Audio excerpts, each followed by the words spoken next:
and the discussions for today. Please let's place our phones on silent mode. Before we get into the rest of the conversation, let me just recognize a few people who are here. In fact, I would like to begin, and this is in no particular order, with the person I met in the hall this morning. She was number one in this hall today. In fact, she deserves a gift. I think she does, right? She's the immediate past president of the Nigerian Veterinary Medical Association, Dr. Catherine Olutoyin Adetberu. Thank you so much, ma'am, for being here. We appreciate you. I also see sitting, he should actually be seated on this side. I don't know why he's so far away. That's our Oga at the top, acting registrar of the Veterinary Council of Nigeria, Dr. Ola Dotun Fadipe. Dr. Fadipe, I think you should be seated, please, closer to the front, sir. Thank you. Thank you so much. I would also like to recognize the representative of the Chief Veterinary Officer of Nigeria, Dr. Patience Tomo. She's here, National Coordinator, PPR, in the Federal Ministry of Livestock Development. She's so shy. She doesn't even want to stand. Please stand and just say hi. Thank you so much. And it's great to see you again, sis. We'd also like to recognize Mamumu. Our mama na our mama, any day, any time. And we must recognize her. The Nvma BOT Chairperson and Global Veterinary Consultant, Professor Lami Longbin. Good to have you here, ma'am. Thank you so much for honoring us today. We're also very honored to have the Strategy Director of PropCom Plus with us.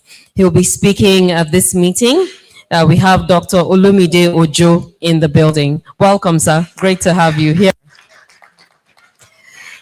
I would also like to recognize the national executive members of the Nvma who are here and have been, in the organizing, part of the organization for this particular meeting. It's so good to have you all here. Dr. Dauda Bwala, Vice President, Dr. Jafet Daniel here as well. Dr. Mustafa Bamanga, Assistant Secretary General, great to have you here. Dr. Abubakar Mohammed Tilde, Financial Secretary. Dr. Nuhu Madaki, the National Treasurer, and Dr. Simiat Adeogun, National Publicity Secretary. Please, let's give them all a very warm applause. Can you give us a wave from your table, from the executive table, right? Thank you so much for being here.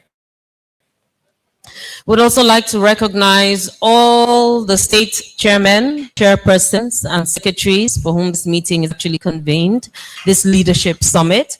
We're grateful to have you all here from the various states, and we thank God for Journey Mercies, bringing you here safe and sound for this gathering, and we welcome you all to this place. Please, let's give ourselves a warm round of applause. All the chairmen, the chairpersons, the secretaries, you're all welcome. Great to have you all here. Okay, I was waiting to recognize him a bit later, but I'm sure we all know our leader, an indefatigable leader, irrepressible in every sense, the one and only president of the Nigerian Medical Association, Dr. Moses Arokoyo. I know he's been up and down doing a whole lot. We appreciate you, sir, for being here.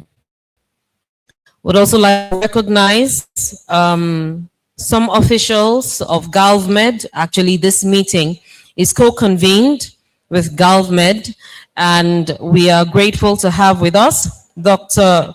Thembinkosi Ramotiveli of GalvMed, and Edith Moroti, also of GalvMed. Please, can you give a wave from your table? So please, let's give them a warm applause. They're seated behind.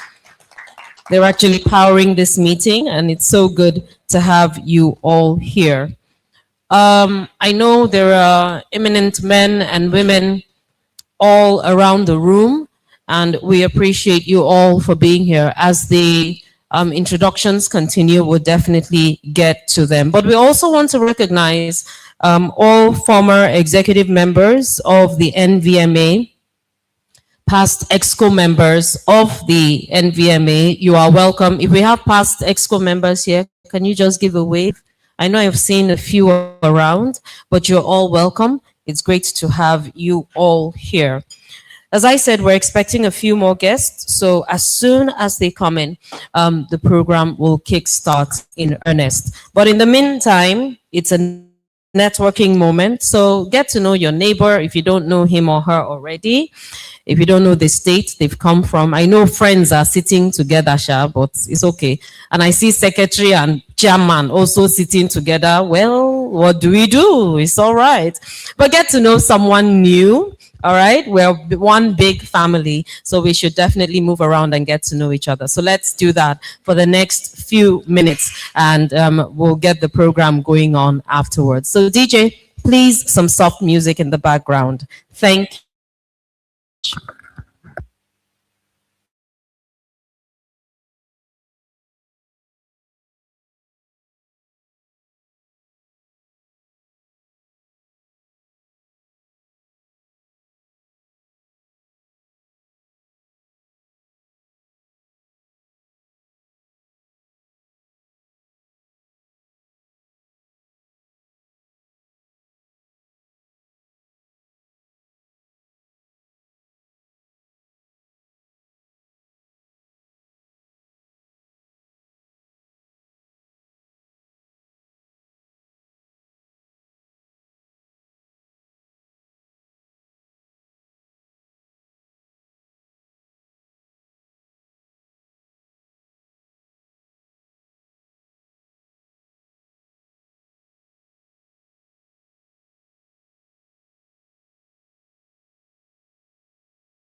President of the Nigerian Association of Animal Health and Husbandry Technologists is here, Mr. Kazim Akingboye. You're welcome, sir. And he's here with his General Secretary, Mr. Dauda Yahaya. Please, let's give them a round of applause. This is actually the first time they're attending any of the summits, the leadership summits, and it's so great to have you here. Please, let's give them another round of applause. Thank you. We're also very honored to have in our midst, if we could settle down, thank you. Also very honored to have in our midst our keynote speaker for today. That's talking about the Permanent Secretary, Service Policies and Strategies Office, Office of the Head of Civil Service.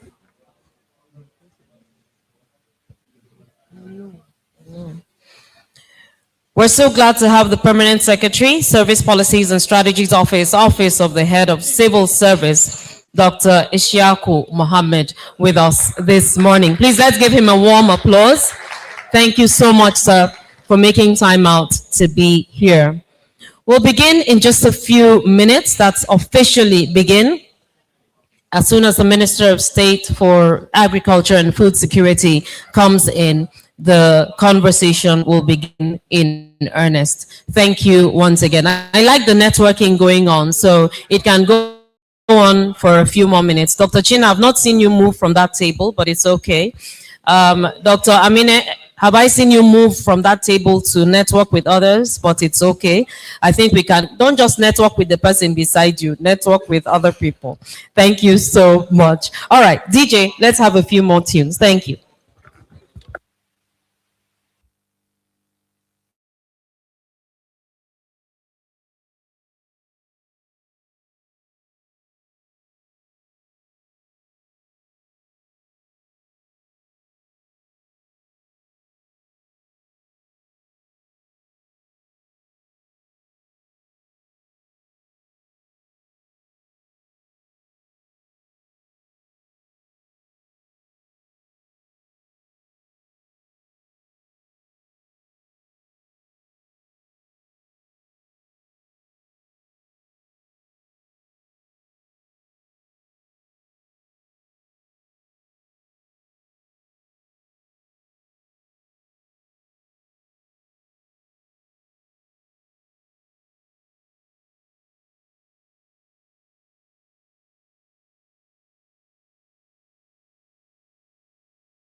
from the Controller General of the Nigerian Agricultural and Quarantine Services, Dr. Emeka Asiegbu. This is my seat. This is free, so you can sit. Yes. Dr. Vincent Isegbe, you're welcome, sir. We also see Dr. Emeka Asiegbu around as well. You're all welcome. All right, I would just like to ask us all to settle down as we probably begin this very important meeting. Good morning, everyone.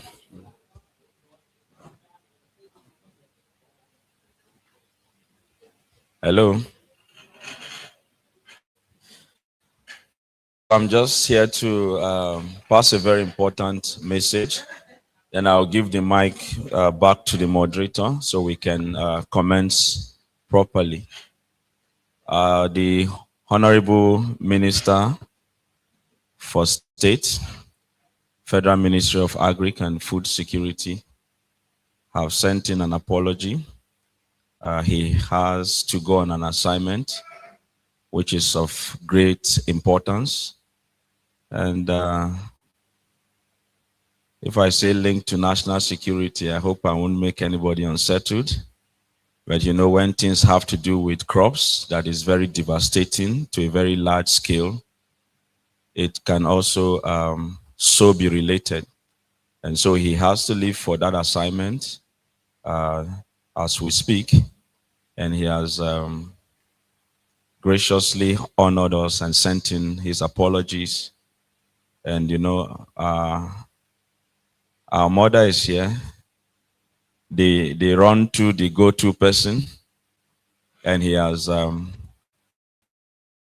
delegated that assignment to her. We're lucky to have Mama here today.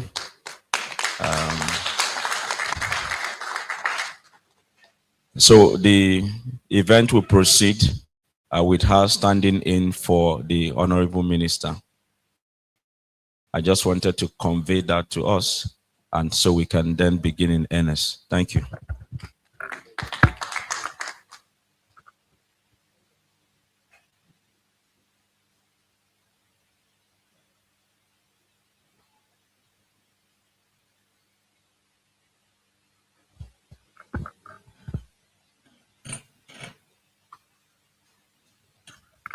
All right. Thank you so much, Mr. President. Appreciate you. Before we get into the national anthem, we'd just like to invite our guests to take their seats at the top table here. I'd like to invite our now chairman of this occasion, Professor Lami Longbin. Please take your seat up here, ma'am. You're welcome. I would also like to invite Dr. Ishaku Mohammed, who is our keynote speaker, Permanent Secretary from the Office of the Head of Civil Service. You're welcome, sir. Please take your seat up here.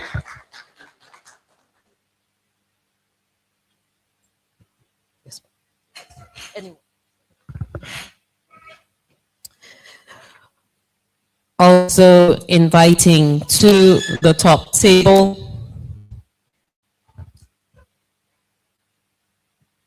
Dr. Patience Tomo, who is representing the Chief Veterinary Officer of Nigeria, to take her seat at the top table as well. Please make your way here, ma'am. Thank you so much. Let's give her a warm applause. I would also like to invite the Strategy Director of Complus, Dr. Ojo, to take him up here. Thank you so much. Would also invite the Controller General of NACS, Dr. Vincent Isegbe, please up here. And to conclude on the seats taken up on side, would invite the National President, that's the President of the Nigerian Veterinary Medical Association, Dr. Moses Aro. I thought that applause would be actually louder than that. I think we should keep clapping until he makes his way here.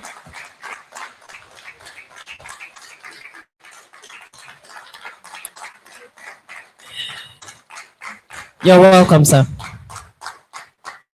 Indefatigable, irrepressible, strong man. Welcome, sir. Right, so may I respectfully ask that we rise for the national anthem to properly kickstart this event.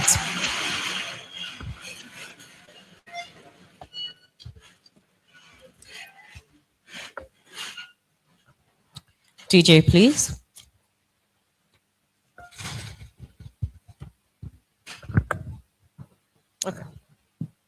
Nigeria, we hail.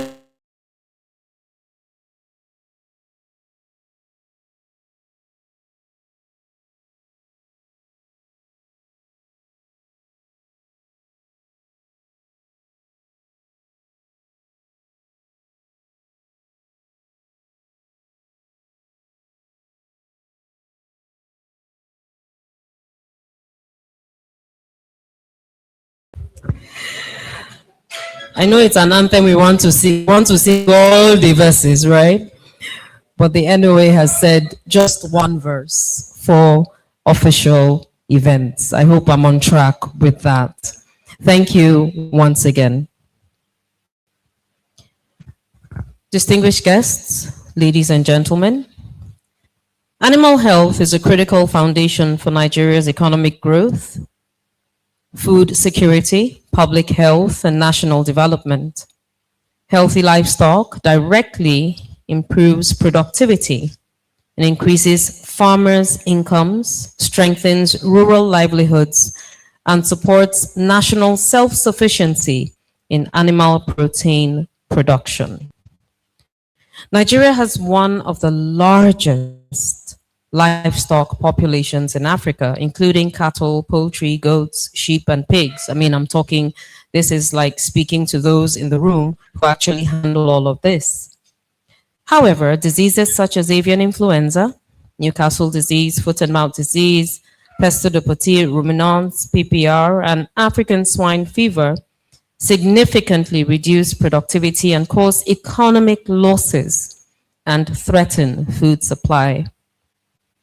Effective animal health systems, including disease surveillance, vaccination, biosecurity, veterinary services, and diagnostics, are essential to control these diseases.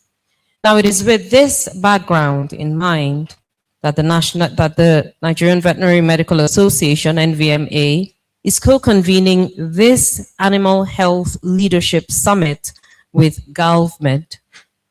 With the conversations here today among leaders on different fronts, particularly within the Nigerian Veterinary Medical Association, we look forward to charting new pathways to grow our various state economies and the national economy at large. Our experiences and the challenges that we have faced will be shared by various eminent speakers. And at the end of it all, we hope to have new and better insights and actionable plans on how we can move the NVMA at the national and state levels to more viable and greater heights.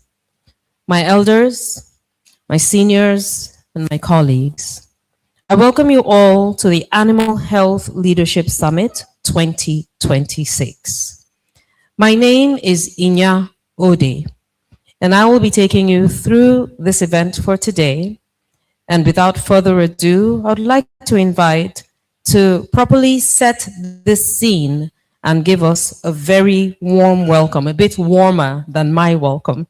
I'd like to invite the president of the Nigerian Veterinary Medical Association, Dr. Moses Arokoyo.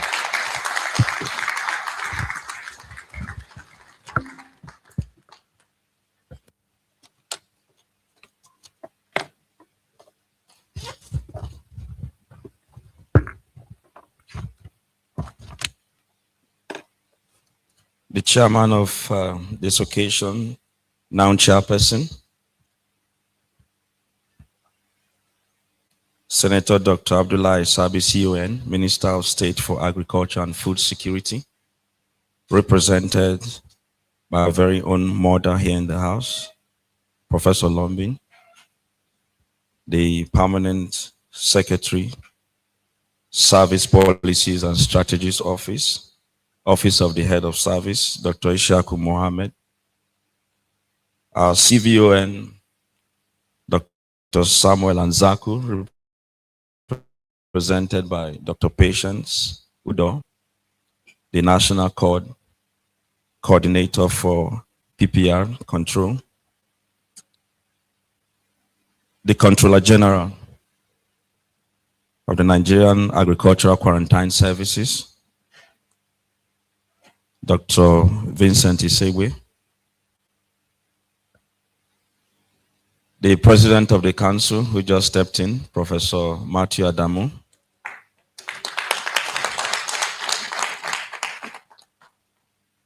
our partners in the House. On the table, we have Dr. Olumide Ojo, PhD, the Director for Strategies, Propcom Plus. Colleagues from GovMed, Tembin Kosi, seated at the back, and Edith. Ordinarily, you should also be on the high table, but you can hardly get these people to come to any high table. They will never accept it. Can you please just wave for recognition? They both came in from Kenya. The President of NAT, Mr. Kimboye, and his secretary, Mr. Dauda Yahaya, I recognize you and I thank you. Can you wave, please, so the audience can see where you are seated? Our chairpersons and chairmen from across the 36 states of the Federation, you're welcome. The immediate past president and all fellow ESCOs, I recognize your presence here today. And all immediate past national executives in the House, I also recognize your presence. I want to say welcome to everyone. Animal health with empowering Nigeria's economy. Distinguished ladies and gentlemen, colleagues, all guests, it is a profound sense of responsibility that I want you on for this leadership summit, Nigerian Veterinary Medical Association, Nvma, conveyed under the timely and strategic theme, Animal Health Gateway to Empowering Nigeria's Economy. Nigeria's livestock subsector is a cornerstone of national development. It contributes over 5% of national GDP, supports livelihood of millions of pastoralists, small farmers, processors, traders, service providers, and provides a critical source of animal protein, nutrition, employment, and trade. With an estimated over 400 million livestock, the opportunities are enormous, but so are the risks. Statistics shows that we lose over $4 million annually to inefficient productivity and to regulatory related issues. Yesterday I was at a meeting and I mentioned that 4.5 billion is recorded to be the loss to rural economy to animal trypanosomiasis or trypanosomosis now.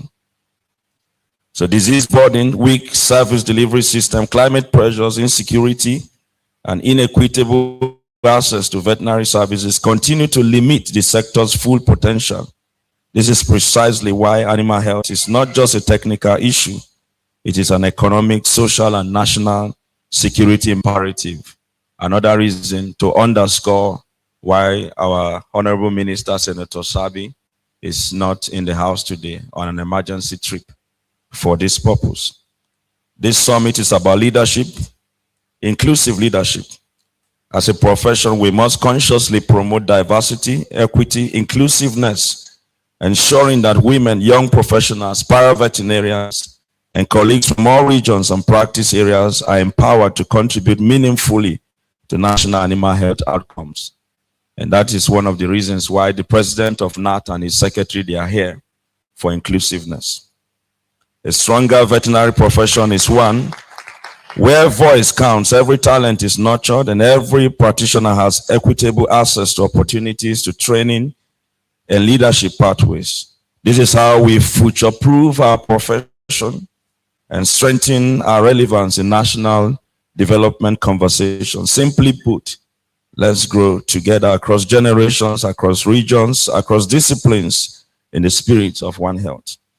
I wish to place on record the strong and consistent support of government whose investment in disease awareness, advocacy, veterinary service delivery, and market-driven animal health solutions continue to strengthen livestock system, not just in Nigeria, but globally. And this aligns perfectly with Nvma's vision.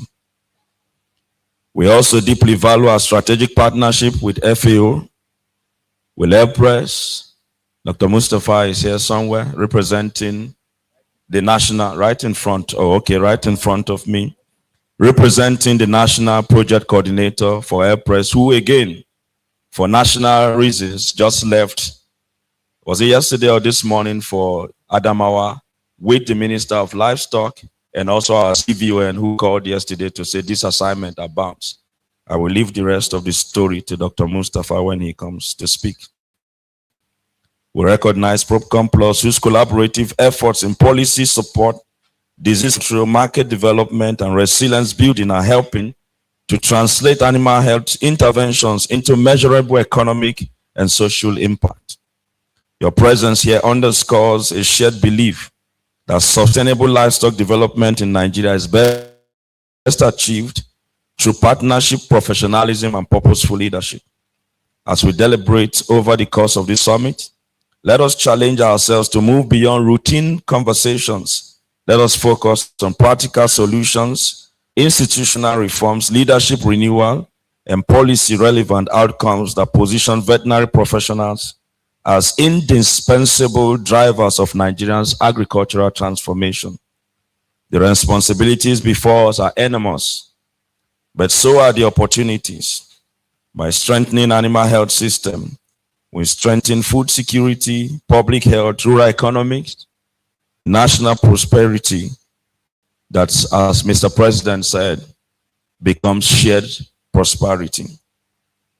Colleagues, partners, and friends, let's grow together, and in doing so, unlock the full power of animal health as a gateway to empowering Nigeria's economy. Once again, I warmly welcome you all, and I wish us productive deliberations, meaningful connections, and outcomes that we endure beyond this summit. Let's grow together. Thank you. God bless the Nigerian Veterinary Medical Association, and God bless the Federal Republic of Nigeria. Let's make the applause warmer. Thank you. Thank you, Mr. President. Thank you for the warm welcome and, of course, this very important scene setting. We're going straight to our keynote address. And we'd just like to let you know a few things about our distinguished keynote speaker this morning. He's, in fact, a distinguished public servant, and he's an accomplished veterinary professional. He commenced his career in the Federal Civil Service in 2009 as an assistant director and steadily rose through the ranks to become a director and chief veterinary officer in 2022. His exceptional leadership, professionalism, and unwavering commitment to public service culminated in his well-deserved appointment as a federal permanent secretary by His Excellency, President Bola Ahmed Tinubu, GCFR. Now, prior to his appointment as permanent secretary, he served as the chief veterinary officer and the director and head of sanitary mandate and climate change, as well as the national coordinator for anthrax control in the Federal Ministry of Livestock Development. In this capacity, he led national sanitary mandate initiatives, coordinated technical working groups on climate change, and represented Nigeria in high-level continental and global engagements on climate finance, One Health, and livestock development. Over the course of his distinguished career, he has participated in numerous national and international professional trainings, and of course, has garnered a number of awards. He is a fellow of the African Leadership Initiative, West Africa, an affiliate of the Aspen Global Leadership Network, and a registered veterinarian with the Veterinary Council of Nigeria. Indeed, Dr. Ishaku Musa Mohammed stands as an exceptional contributor to good governance, to public sector transformation, and the advancement of administrative excellence in the federal civil service. In recognition of his outstanding service, visionary leadership, and enduring commitment to national development, he is here to give us the keynote address for this very auspicious occasion. Distinguished guests, ladies and gentlemen, join me as we make welcome the Permanent Secretary, Service Policies and Strategies Office of the Head of Civil Service, Dr. Ishaku Mohammed, to give us the keynote address.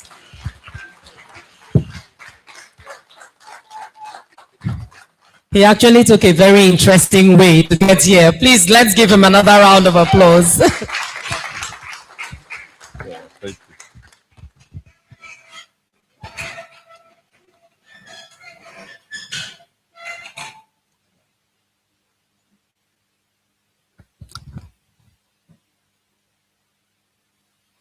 The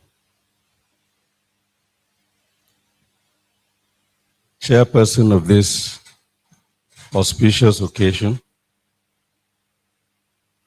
my mother, my mentor, and my disciplinarian,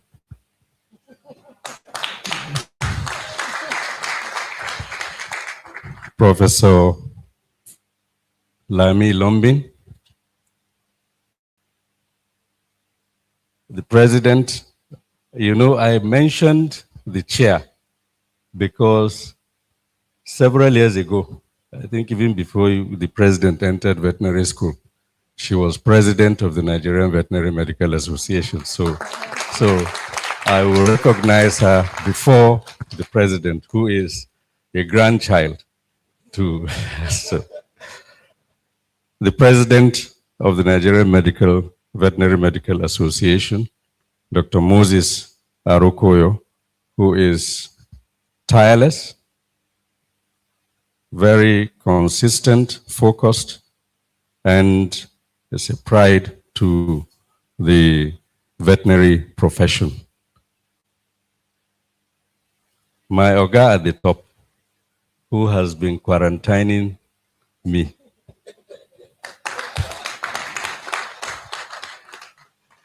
And in whom we're all very, very proud. Dr. Clemens Asegbe, the Comptroller General of the Nigerian Quarantine Service. My sister, representing the Chief Veterinary Officer of Nigeria, and as Mama will attest to it, my other twin, who Dr. Samuel Anzaku, who regrettably is not here, but it is all for good because he's on a national assignment. And my co-conspirator, Dr. Olumide from Procom Plus, because we have worked through sanitary mandate together and worked through climate change together, and we are working through public service together by the grace of God. It is not surprising that when the president was making his welcome remarks, that when he got to Dr. Mustafa, he didn't see him because I think he had trimmed his beard, so he is not recognizable. So So, but while he seated,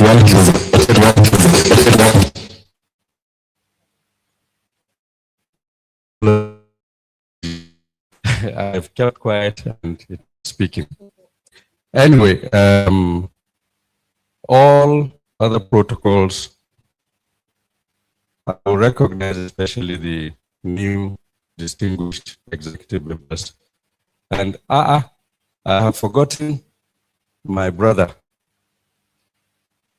the president of the Veterinary Council of Nigeria.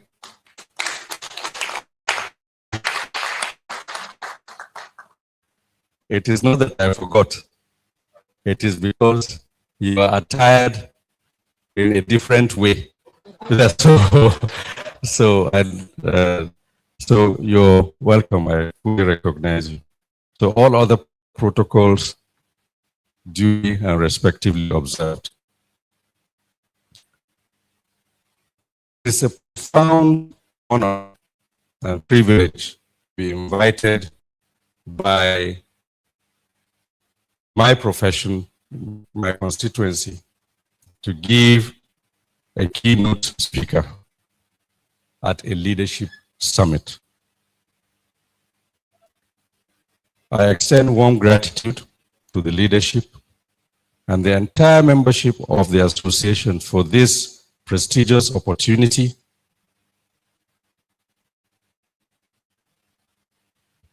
and for the invaluable work that you carry out on a daily basis in the service of Nigeria's animal health, public health, and food systems. Today's theme, animal health, the gateway empowering Nigeria's economy, apt. It encapsulates we can no longer afford to overlook or ignore. Animal health is not a niche discipline. It is a foundational pillar of food security, wealth creation, employment generation, and national resilience. To fully appreciate the importance of animal health, we must begin with the hard data that reveals that both the scale and the immense potential of Nigeria's livestock sector. As of late 2025, Nigeria's livestock industry valued at approximately $32 billion, which is, when you convert, it's about 30 trillion naira. This is not merely an economic statistic. It is a national treasury on 2 and 4 legs: sustaining livelihoods, strengthening food systems, and anchoring rural economies across the Federation. According to the National Bureau of Statistics, Nigeria's livestock population stands at approximately 139 million goats, 65 million sheep, 55 million cattle, and a poultry population exceeding 680 million birds. These figures underscore not only magnitude of opportunity before us, but also the scale of responsibility that rests squarely on the shoulders of veterinary professionals. Beyond the numbers, animal health sits at the very heart of 3 critical national priorities. First is food security. A healthy livestock sector is indispensable to sustainable access to safe, affordable, and high-quality animal protein. Nutrition, in turn, nutrition security is in turn, nutrition security is in turn fundamental to human capital development and national productivity. Second is trade and export competitiveness. Nigeria cannot meaningfully compete in regional or global markets unless animal products meet international sanitary and phytosanitary standards. Without a robust and regulatory framework, the doors of international trade remain firmly shut. And I'm sure the Comptroller General is very much at the heart of this. Third is public health, particularly within the One Health framework. Preventing zoonotic diseases at the animal, human, and environment interface or ecosystem is far more cost-effective than managing outbreaks and pandemics. Protecting animal health, quite literally, is protecting the civil service, the workforce, and the nation at large. Distinguished ladies and gentlemen and colleagues, we must acknowledge that animal health delivery today is being fundamentally reshaped by the realities of climate change. Rising temperatures, changing rainfall patterns, desertification, floods, and increased competition over natural resources are altering livestock production systems and accelerating the spread and reemergence of transboundary and climate-sensitive animal diseases, in addition to the impact on insecurity. These pressures heighten vulnerability for pastoralists and smallholder farmers, strain veterinary services, and amplify the risks of animal, human, and environment interface. It is therefore instructive that the African Union has adopted the AU Climate Change and Animal Health Continental Strategy 2025 to 2030, which provides a coordinated framework for strengthening climate-resilient animal health systems across member states.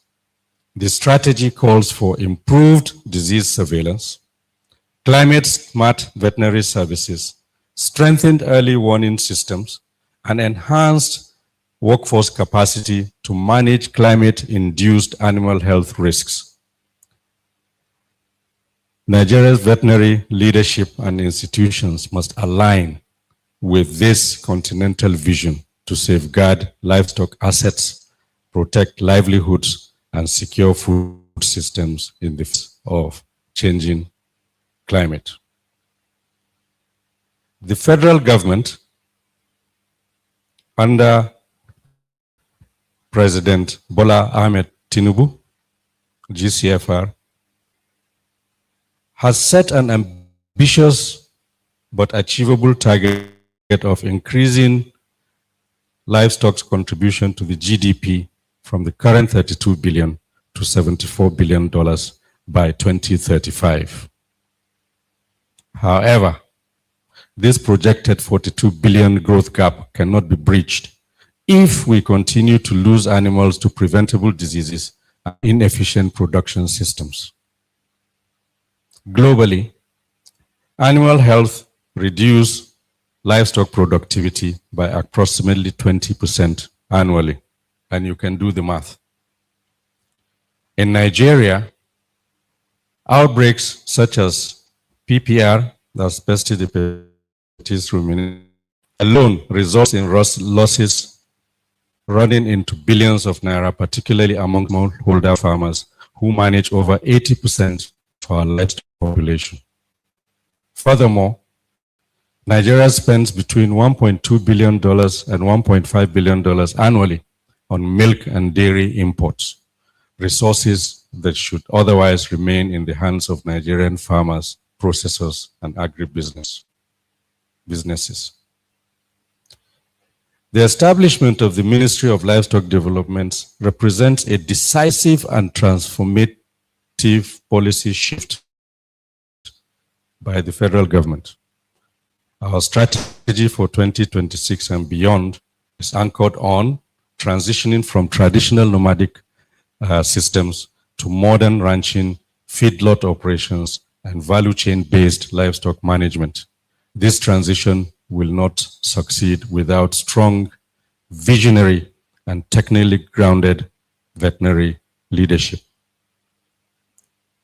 You are professionals who will ensure, you are the professionals who will ensure that Nigeria's beef, poultry, and dairy products are export ready and competitive under the African Continental Free Trade Area.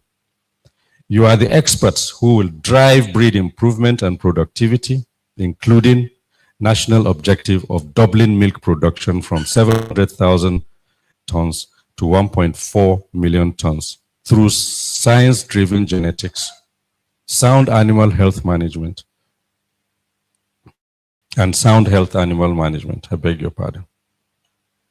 You are also the frontline guardians of public health, managing the One Health interface and preventing zoonotic diseases before they escalate into national emergencies. The Office of the Head of the Civil Service of the Federation, through the Service Policies and Strategies Office, will continue to collaborate closely with professional bodies and institutions such as the Nigerian Veterinary Medical Association, the Veterinary Council, and all the other animal health allied agencies to ensure that public policies are guided by expert knowledge, aligned with global best practices, and responsive to implementation realities on the ground. I view the veterinary profession through the lens of human capital development and strategic national planning. Nigeria urgently requires a deliberate, integrated One Health policy that firmly embeds veterinary science within our broader economic, agricultural, and development agenda. And if I pause, most of the times when you talk about veterinary animal health or veterinary medicine, it comes as an afterthought after the plan has been made. You know, it's not co-created with us. So I think it is about time to change this narrative. In building a resilient and effective animal health delivery system, we must also recognize the critical role of veterinary paraprofessionals as indispensable partners to veterinarians, particularly in underserved rural and pastoral communities. Well-trained and properly regulated paraprofessionals extend the reach of veterinary services, support disease surveillance, improve reporting at the grassroots, and enhance timely response to animal health threats. Strengthening their capacity, supervision, and integration within the national veterinary services is critical and essential to achieving universal animal health coverage. I will pause and say that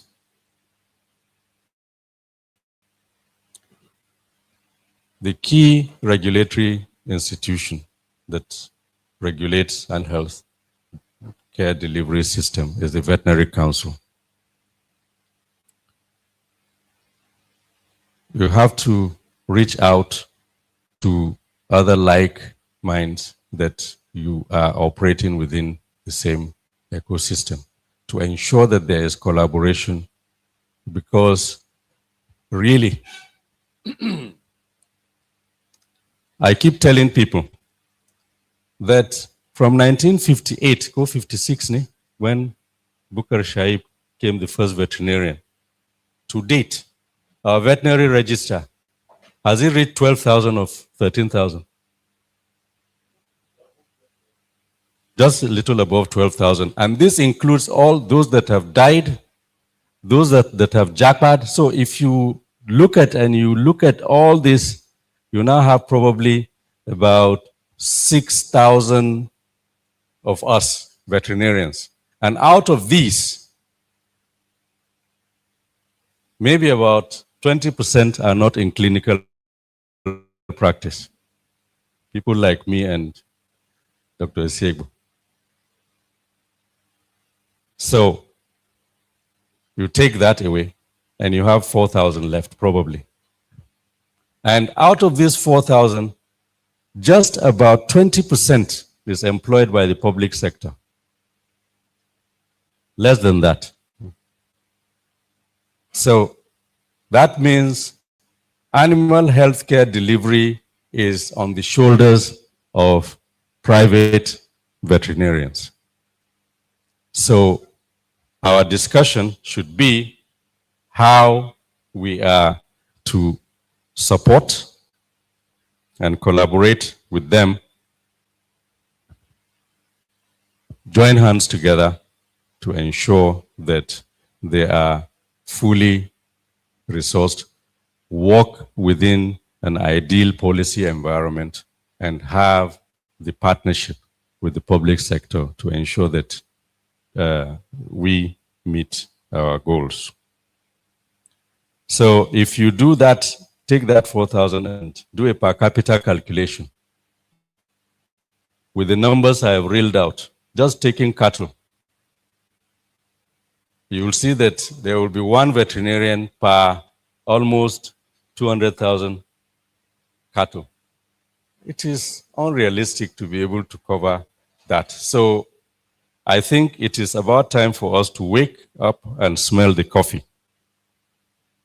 Equally important, like I mentioned, is the role of the private sector, especially through the implementation of the sanitary mandate, which assigns clearly defined public functions such as disease control, surveillance, and food safety measures to accredited veterinary actors under government oversight. Leveraging private practices, agro-veterinary enterprises, and value chain operators will expand service coverage and improve efficiency, build sustainable and motivated animal health workforce capable of meeting Nigeria's growing livestock and trade ambitions. To the leadership of the Nvma and the Veterinary Council, I say this with conviction. Leadership in 2026 demands innovation, and I challenge you to look beyond traditional clinical practice and fully embrace data-driven livestock management. And I'm happy to recognize my sister who is sipping tea. You're welcome, AIG. At least during tenure at the Veterinary Council, at least data was put at the heart, and ICT was a very, very veritable tool in the delivery of services. So we have to expand on this and ensure that what we do aligns with the 21st century, 21st century, how do you call it? Gen Z infused. Otherwise, we cannot communicate with these Gen Zs if we are not we are not speaking their language. We can't speak their lingo. So that's the thing is, and it has to be that we allow them to operate and innovate and ensure that we guide so that we do that. So all the Gen Zs say hi.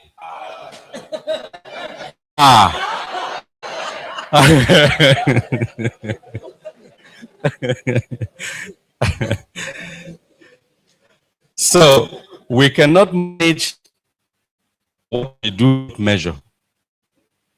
Let this summit serve as a platform to explore how we can digitize animal health records, transform livestock into bankable, insurable assets, and unlocking access to finance for the average Nigerian livestock farmer. I'm sure I could see Olumide telling, so I've spoken his language.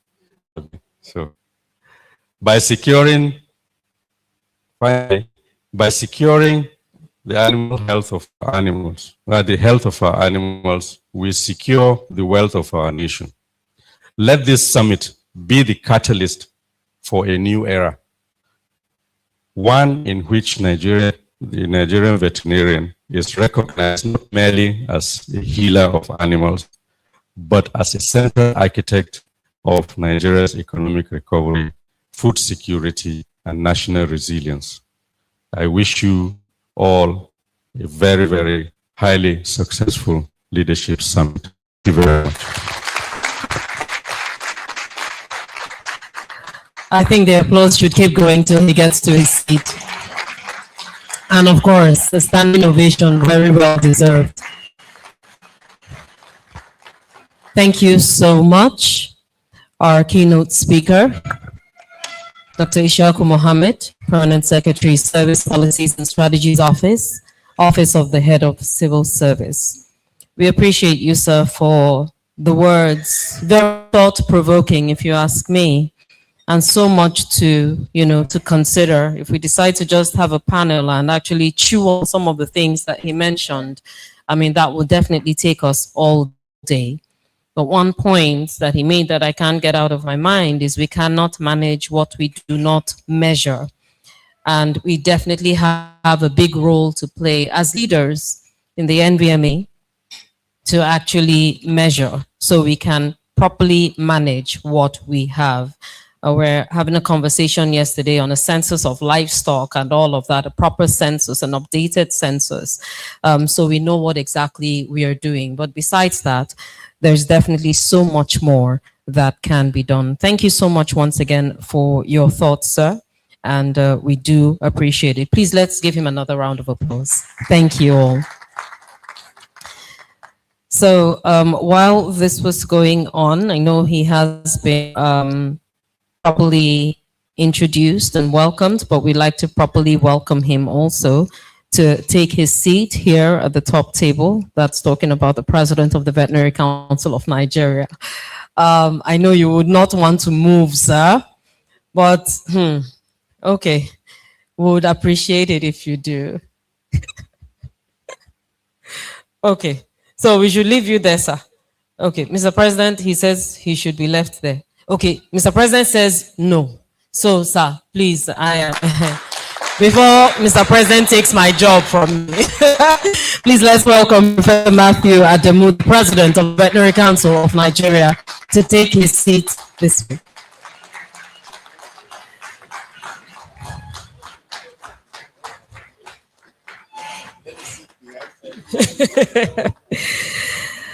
And while all that was going on, we had a very distinguished personality come in as well.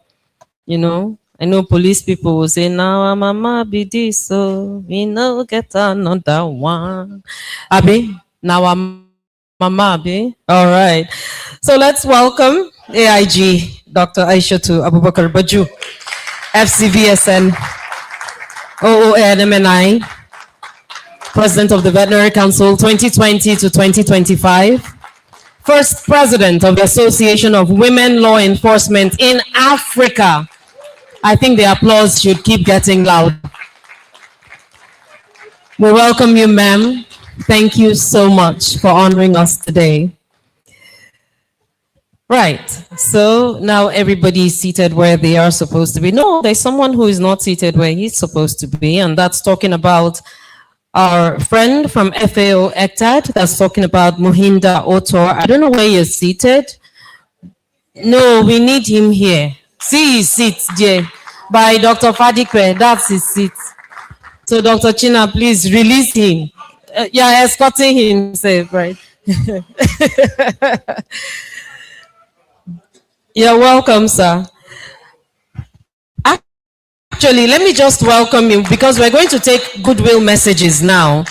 So he's the first person to give us a goodwill message. So we just need him close by, so he can take my seat while we take the goodwill message. But he will move to Dr. Fadipe's seat. So please just sit here temporarily. Okay. Don't worry, you keep moving as the case may be, because we have something very special to do at this point in time. So there is a presentation to be made to our keynote speaker, and I'd like to invite Mr. President to kindly do this. Maybe you can do this from, okay, fine. I believe the keynote speaker has given you a way to move as well that will not distort everybody. So we'll do this. Thank you very much. Once again, we're highly honored to have our leaders, our mentors, elders in the house. We do humbly recognize you. The keynote speaker, a mentor, a father, a brother to many of us here, myself inclusive. And if I say friend, it will not be exaggerating. You know, there are certain persons, they are just quiet, behind the scene, they are just working. And if you don't get close to them, you really don't know how much they infuse into this community. I've worked with him in the last couple of years, so I can testify to how much contribution he has made to this profession, which may not necessarily or readily be visible. But you see, time tells the story after a while. Somebody said, if you want to enter a supermarket and buy things without looking at the price tag, you must learn to walk today without looking at the clock, so that tomorrow you can just pick things off the shelf without checking the prices. This man has walked without looking at the clock. And today we want to specially recognize you, sir. Your citation have been read, not have to read it again. But my brother Bamanga, if you can join me, please, let's have the card. I will call on at least 3 persons because I cannot do this alone. I would like the uniform to show in what we are about to do. So I would like our mother, the AIG, if you don't mind, Ma, to join me here.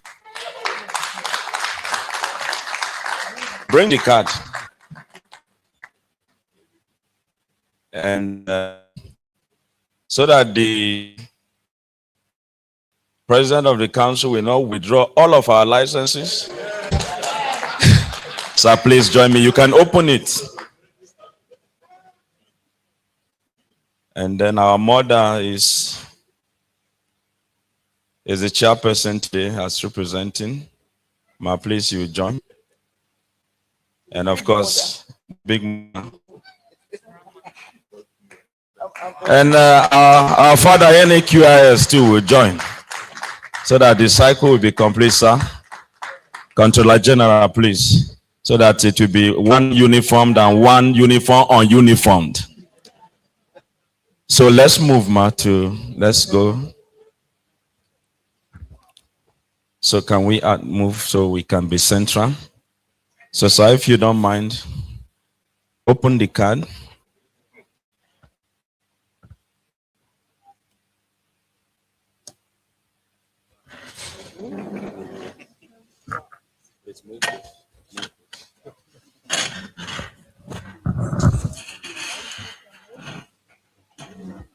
The Nigerian Veterinary Medical Association heartily congratulates you, Dr. Ishaku Musa Muhammad, and your appointment as Permanent Secretary, Service Policies and Strategic Office. Your appointment is a testament to your exemplary service and outstanding contributions to Nigeria's veterinary and livestock sector. You provided purposeful leadership that strengthened disease control frameworks and advanced national livestock development efforts. We are confident that the experience, insight, and strategic capacity you bring to this new role will significantly advance effective public service delivery and national development. The Nigerian Veterinary Medical Association celebrates this well-deserved appointment and wishes you a successful and impactful tenure. Congratulations and best wishes.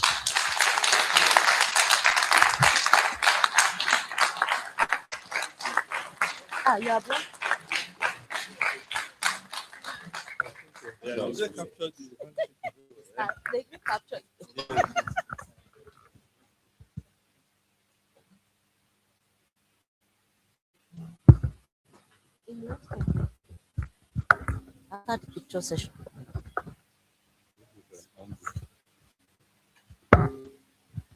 You know, the president, like you said, is my son, is my mentee, is my friend. But all the while, all these couple of days that you sat in you converted my conference room into your office, I didn't realize that this is what you were planning. To all of you, I really, this actually means a lot. This together with the congratulations I was given by the Veterinary Council means that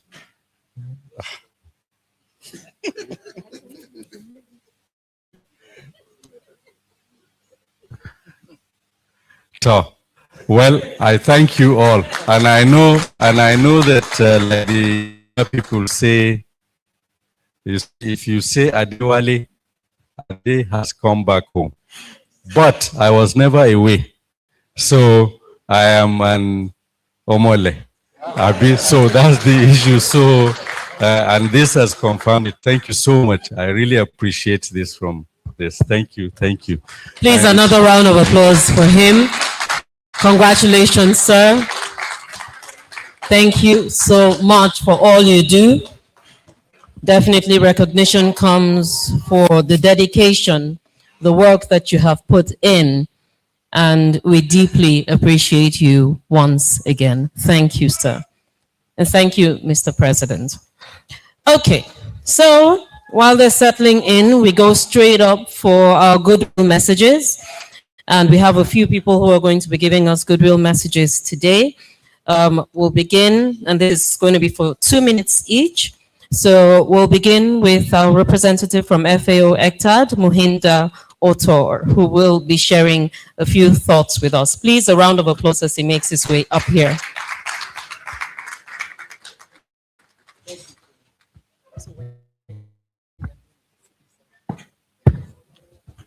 Thank you so much, Ma. The president of Nvma, distinguished leaders, allow me to align the existing protocol and not mention any name, because if I go to names of everybody and I try to describe it, I will not, I'll finish the 2 minutes. So let me go quickly. But my brother, the permanent secretary, Dr. Ishaku, let me give you my felicitation today, officially, because I have not seen you since you have been appointed. I'm very happy to congratulate you today. The president of the Vincent, Professor Matthew, the Controller General of National Quarantine Services, my grandbrother, Dr. Vincent, Nvma. Oh, there are so many. But let me start by Professor Lombin, who is the of everybody, my sister, AIG, my young sister, Dr. Patience, and my brother there, and all colleagues. I'm very, very glad to be at this event of the Annual Leadership Summit 2026. On behalf of the FAO, I represent the FAO representative, Dr. Garden, who is new in Nigeria, but who has very good touch with the livestock. And I'm also here as a team lead for livestock development in the FAO in Nigeria. I'm also want to say, I also want to say that I'm here as a vet, first of all, because I like this community. And whenever I'm with this gathering, I really feel comfortable and I can express what I feel of being Nigeria and being contributing Nigeria development in terms of food security, livestock development, and other affiliated areas. Let me congratulate you, Mr. President of Nvma, for this annual leadership summit. Quickly, because I don't have much time, I will not do any presentation, don't end this speech.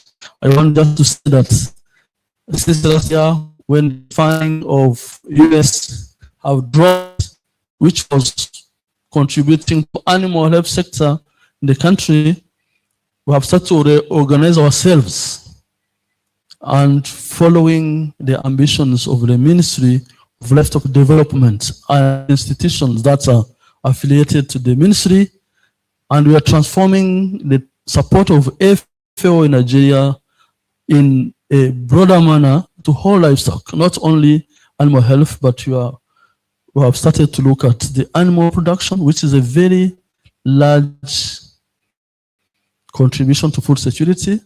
We keep looking at animal health. We go beyond to enlarge the One Health stream so that we can really continue to support the Nigeria livestock acceleration strategy, which is really the orientation of what we'll be doing. So toward this, we will be looking at the professional growth. We'll be continuing to support both the Nvma and the VCN, which are really the regulators of the profession in the country, and look forward to continue to grow together, because 2026 ambition of the country are really clear. So I will not speak too much today because I will have to respect my 2 minutes. But I want to say that I'm very, very delighted and honored to be here. Thank you for your invitation, sir. And I look forward to continue to support everyone in what we are doing. Thank you very much. Thank you so much, Muhinda Otor, for the kind words. We appreciate you. You're really beginning to look like a true Malam, you know. Really love the dressing. Yeah, amazing stuff. Well, sir. We move on with our goodwill messages, and right now we'll hear from the National Project Coordinator of LPRES, Dr. Sanusi Abubakar, who is presently a national assignment, as we've heard from the President of Nvma with the CVON and the Minister of Livestock Development. But he's very well and ably represented by the National Animal Health Specialist of LPRES, that's Dr. Mustafa Mohammed. Please let's give him a warm applause.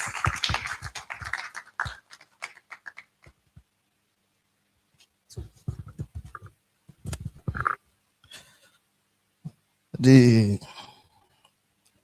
Honorable Minister of State, Federal Ministry of Agriculture and Food Security, who is the chairman of this very important occasion, ably represented by our grandmother, mentor of my mentors,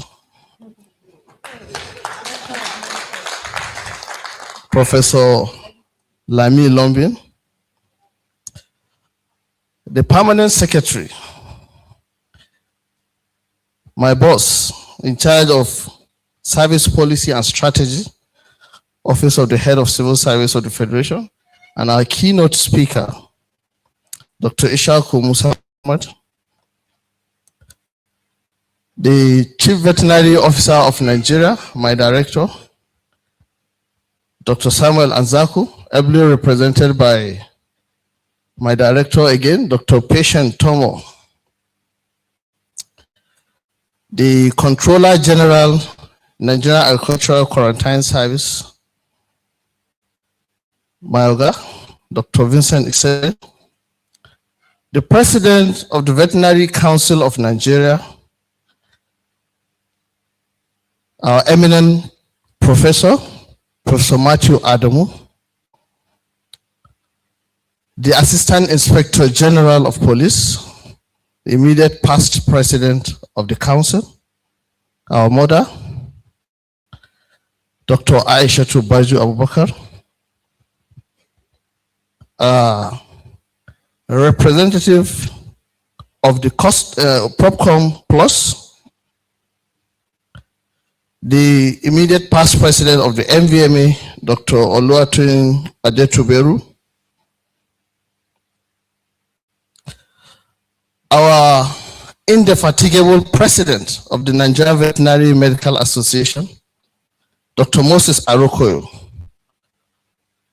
invited guests, my colleagues. I'm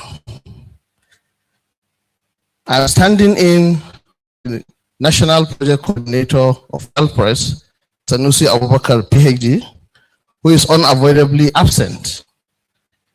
He's currently on a national assignment in Nvma, and Meha precisely to commission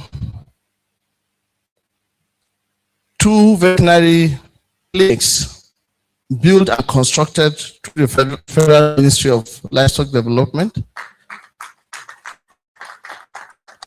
Sorry, but through LPRES, by Federal Ministry of Livestock Development through LPRES. The Honorable Minister, Federal Ministry of Livestock Development is also in attendance, and Chief Veterinary Officer of Nigeria. I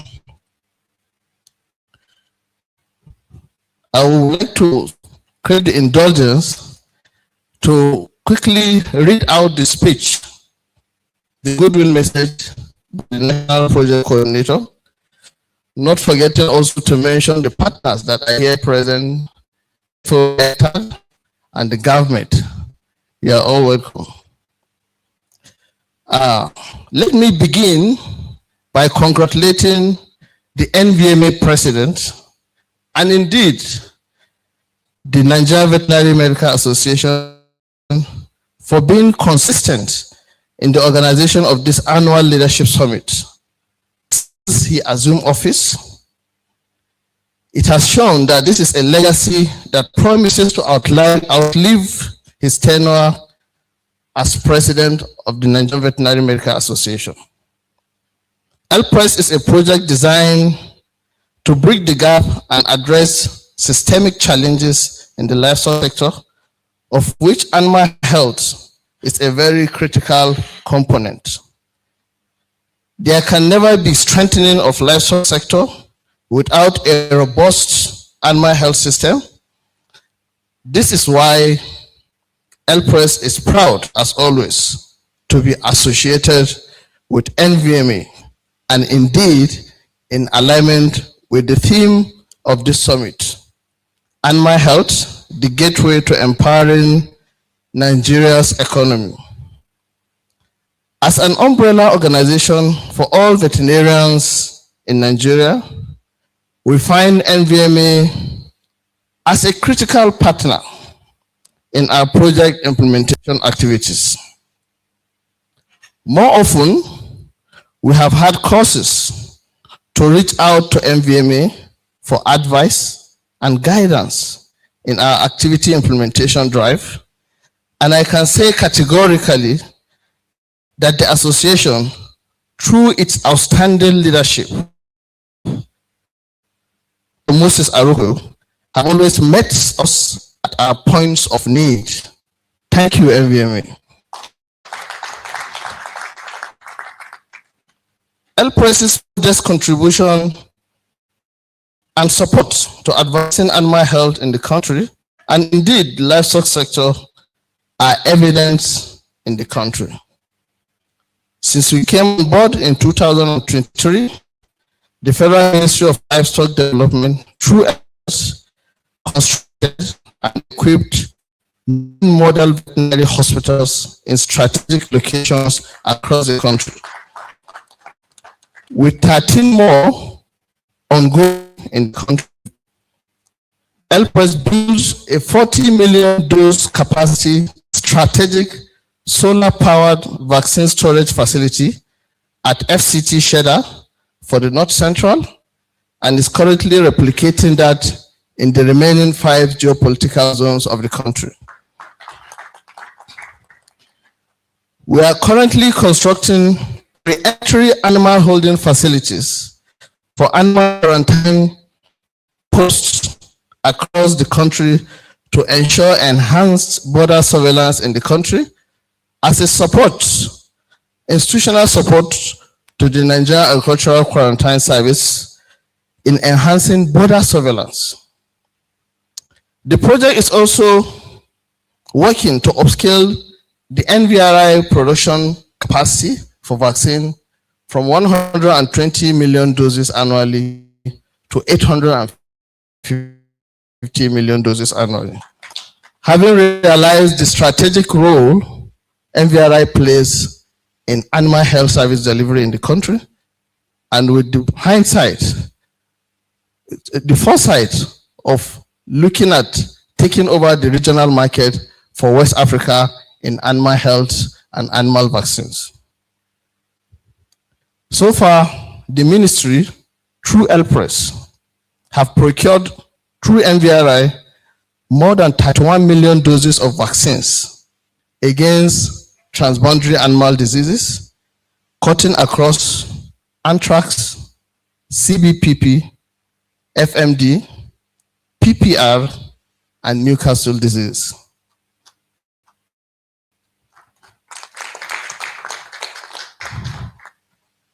Madam Chairman, the interesting part of this is that the project has supported with field inoculation logistics, fashioned after the National Primary Healthcare Development Agency's vaccine drive of polio and other childhood killer disease vaccinations.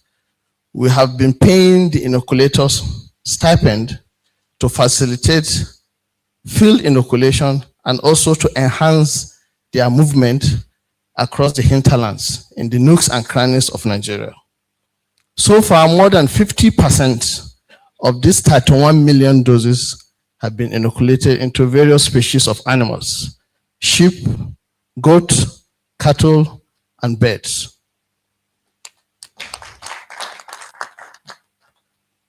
The latest in the series of our intervention is with the Veterinary Council of Nigeria. The project is supporting the full digitization of the Veterinary Council of Nigeria. 2 days ago, this same information was re-echoed by the President of the Veterinary Council of Nigeria, Professor Moses Arokoyo. We are looking at a complete Professor Matthew Adamu, President of the Veterinary Council of Nigeria, Professor Matthew, I beg you, sorry, sir. So, and this intervention is looking at complete digitization of the Veterinary Council of Nigeria, including the College of Veterinary Surgeons, where learning materials will be uploaded and accessible by, fellow students that are on fellowship from across the country, wherever they may be. A lot of intervention under LPRES that time will not permit to, highlight them. But however, the idea is that LPRES recognizes animal health as a key component that will drive livestock development in Nigeria, and therefore it places it at the National Coordination Office. Our vaccination that we carry out across the country is irrespective or regardless of whether a state is participating or not. We are vaccinating across the 36 states of the Federation, including FCT. Recently, we got anticipatory approval to look into the VTHs, the diagnostic capacities of VTHs. And I've seen my grandmother nodding her head. Very soon we will be visiting Plateau for assessment. We have visited Sokoto, we have visited Kano, Kwara, Enugu, Zaria, Maiduguri, and Plateau is next by the grace of God. These are all aimed at supporting animal health, because a healthy animal, a healthy cattle, as you said, will give you healthy meat, healthy milk. A healthy bird will give you healthy egg, and so on and so forth. At this juncture, I would like to wish us successful deliberation in this summit. Thank you very much. Thank you so much, Dr. Mustafa. I believe you spent 2 minutes. I'm just saying. All right, but thank you so much for the kind words. Indeed, LPress is working, and there's so much more that needs to be done. We congratulate and applaud the work that LPress is doing. We move on very, very swiftly to hear from the VCN president, Professor Matthew Adamu.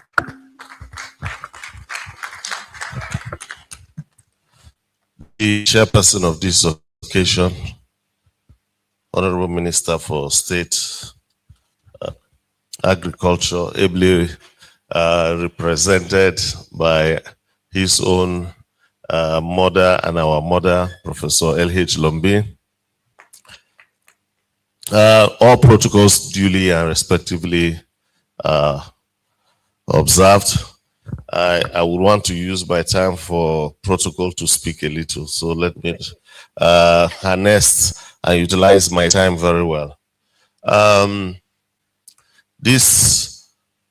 Let me first congratulate Dr. Moses Arokoyo openly and officially here for having a rare opportunity to be elected a second time as president of Nigerian Veterinary Medical Association.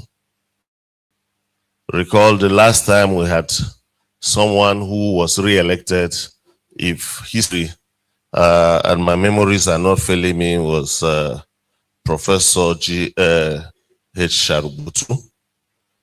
After that, no one has been given this opportunity to come back as president of Nvma.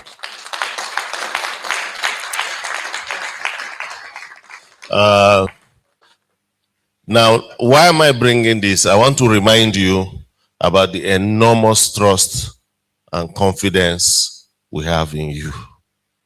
That is why we unanimously, it was a clear vote in Jalingo to bring you back as president of Nvma. I don't want to say this, but I'm tempted to say that even from your name, Musa, was someone from the Torah, from the Bible, who brought out people from Egypt to the Promised Land. So you have a responsibility, enormous one, to ensure that you bring out Nigerian Veterinary Medical Association, take us to the Promised Land.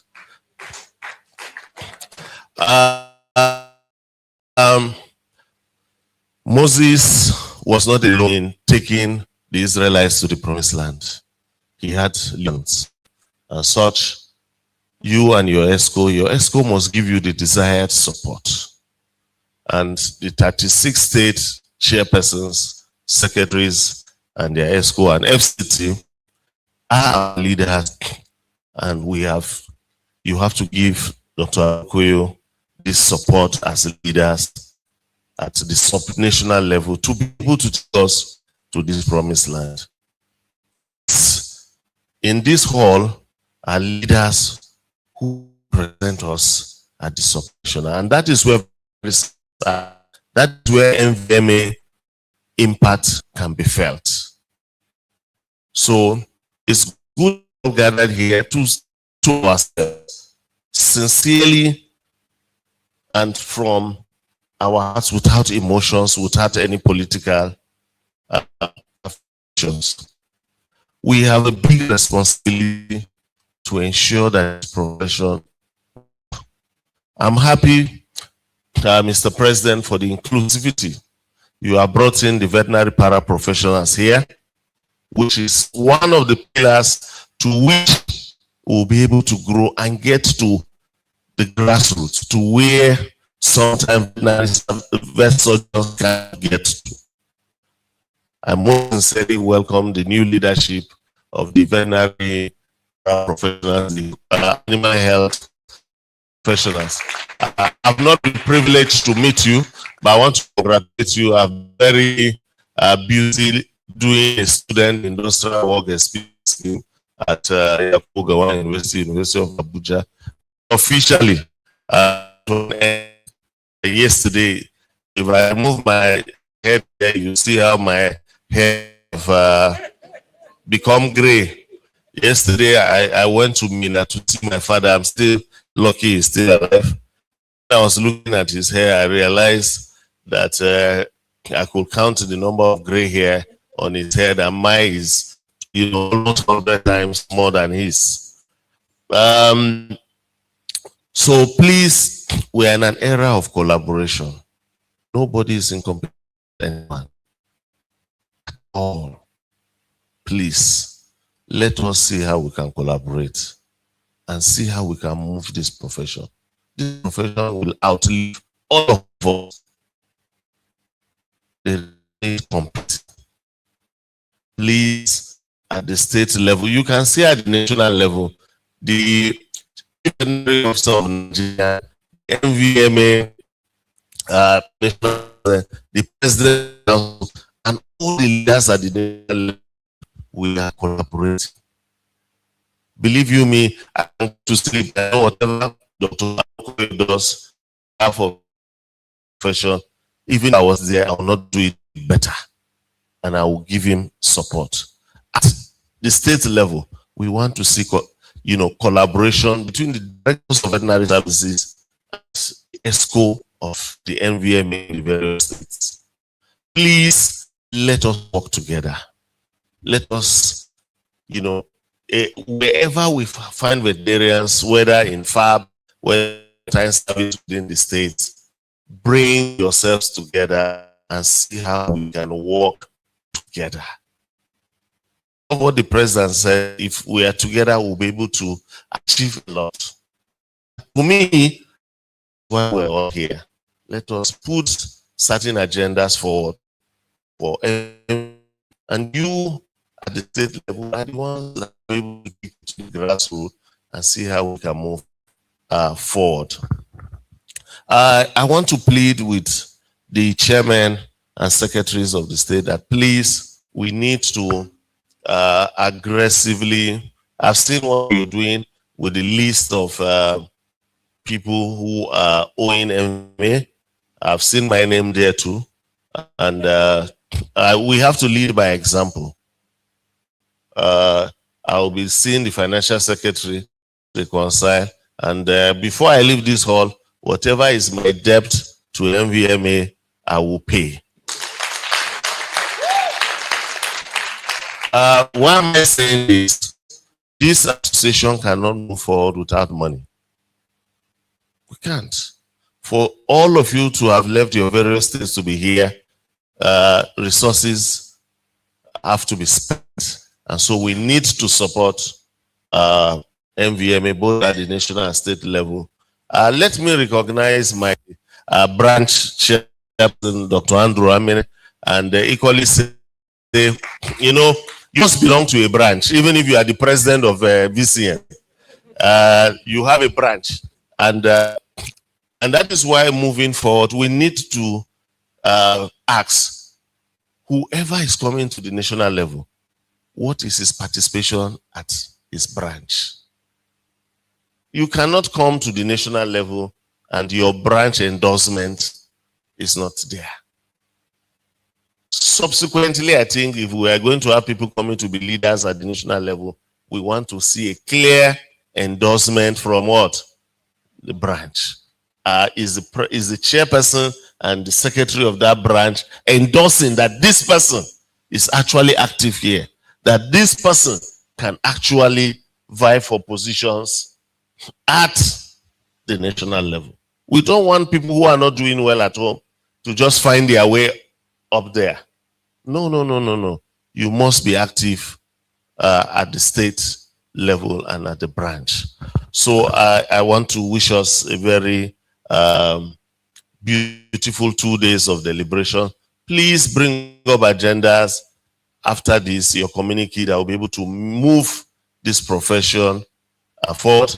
at the level of council, we'll give you all the support that is required to see how NVMA, VCN are one. We are not divided and will be stronger. With my younger brother, Dr. Arokoyo, I want to tell you, we will work and move this profession forward. Thank you and God bless.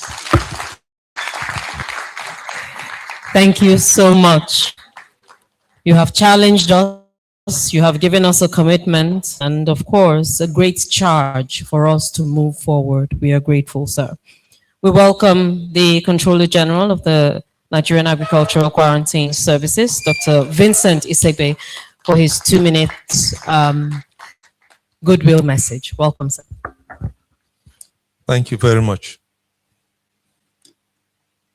The Honorable Minister, ably represented by her mommy, Professor Mrs. Lombin, she has taught virtually everybody here. If you didn't go to ABU, in your external supervisor or what have you. Don't be tired.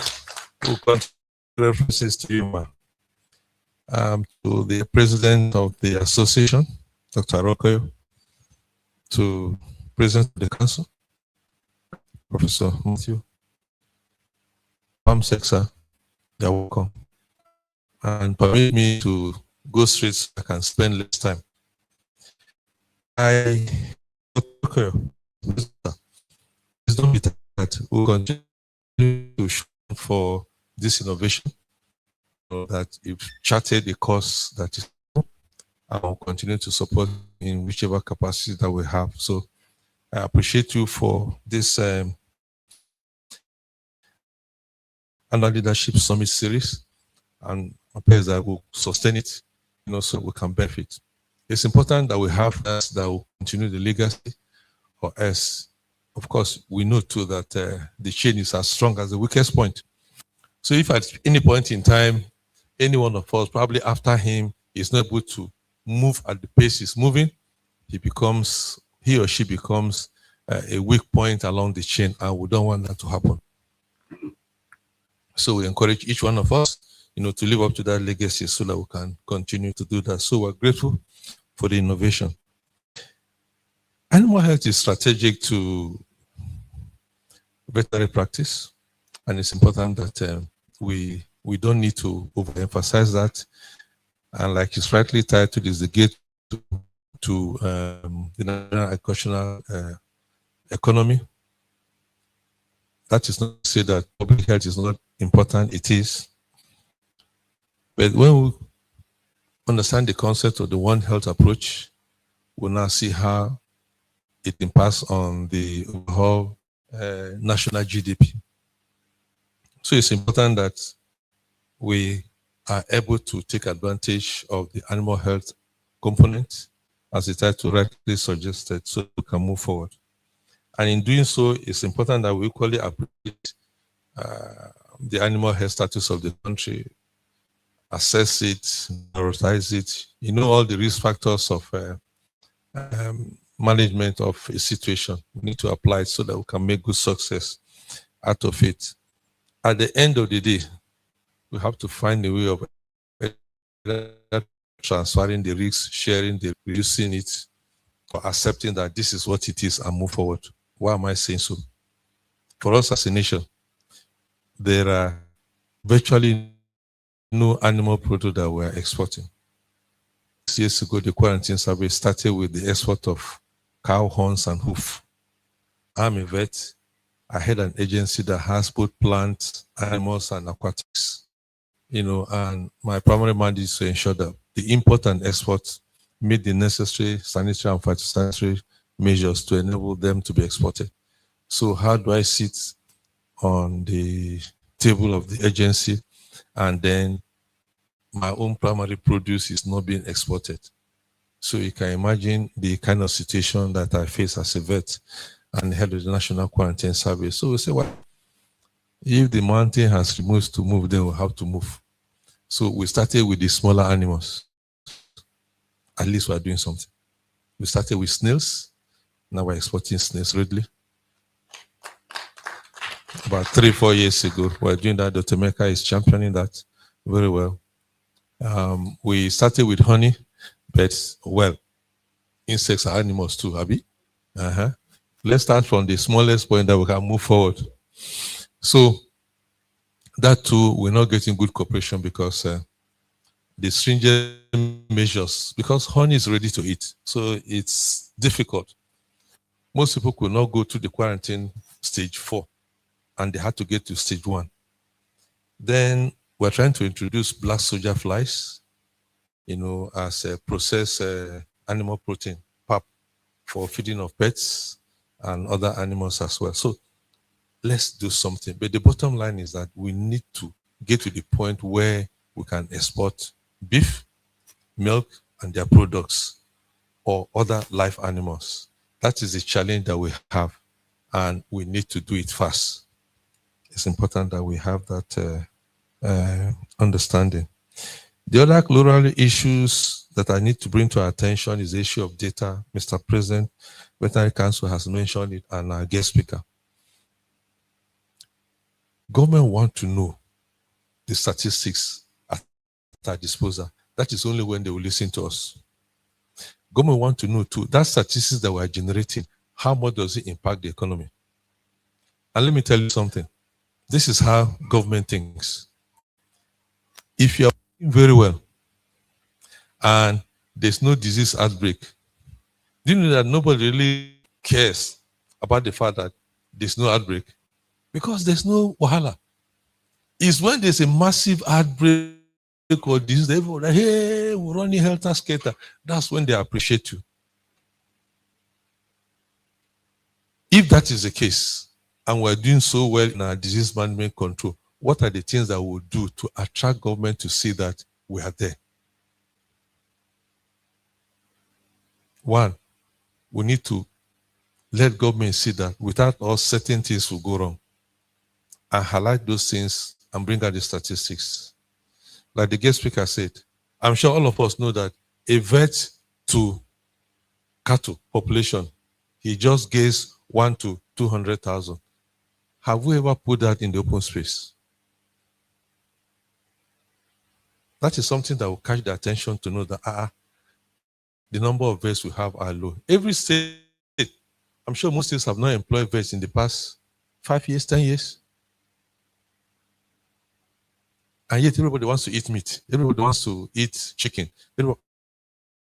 How do they eat? So we create those awareness, put the data in the open space so that we'll know. And then vets who are taking a master's and PhD, let your research be economic based. Don't go and study the immunology of ticks. It will not impress government. But when you talk about either the level of contaminants that is affecting animal production, or the level of lead, or something that is affecting meat production, that is what will attract government attention. Well, if you just want to get your PhD and get promoted, fine and good. But again, if you want to head the profession, please, let's do more economic-based, researches that will attract government, that when you publish your paper or you bring it to national spec, they will be able to help us. So I want to thank each one of us. Doctor is coming close to me. She took 2 steps already. So I know I've over. Thank you so much. God bless you. Thank you for being so perceptive, sir. Really appreciate it. All right, so we just need to finish up our goodwill messages and move on very swiftly because we have some people who have assignments to attend to. We'll now invite our very own AIG, Dr. Aishatu Abubakar Baju, to please come forward for her goodwill message. Please, let's make the applause warmer. You're welcome, ma'am. Thank you. Now, small mama be this. Big mama is on the table.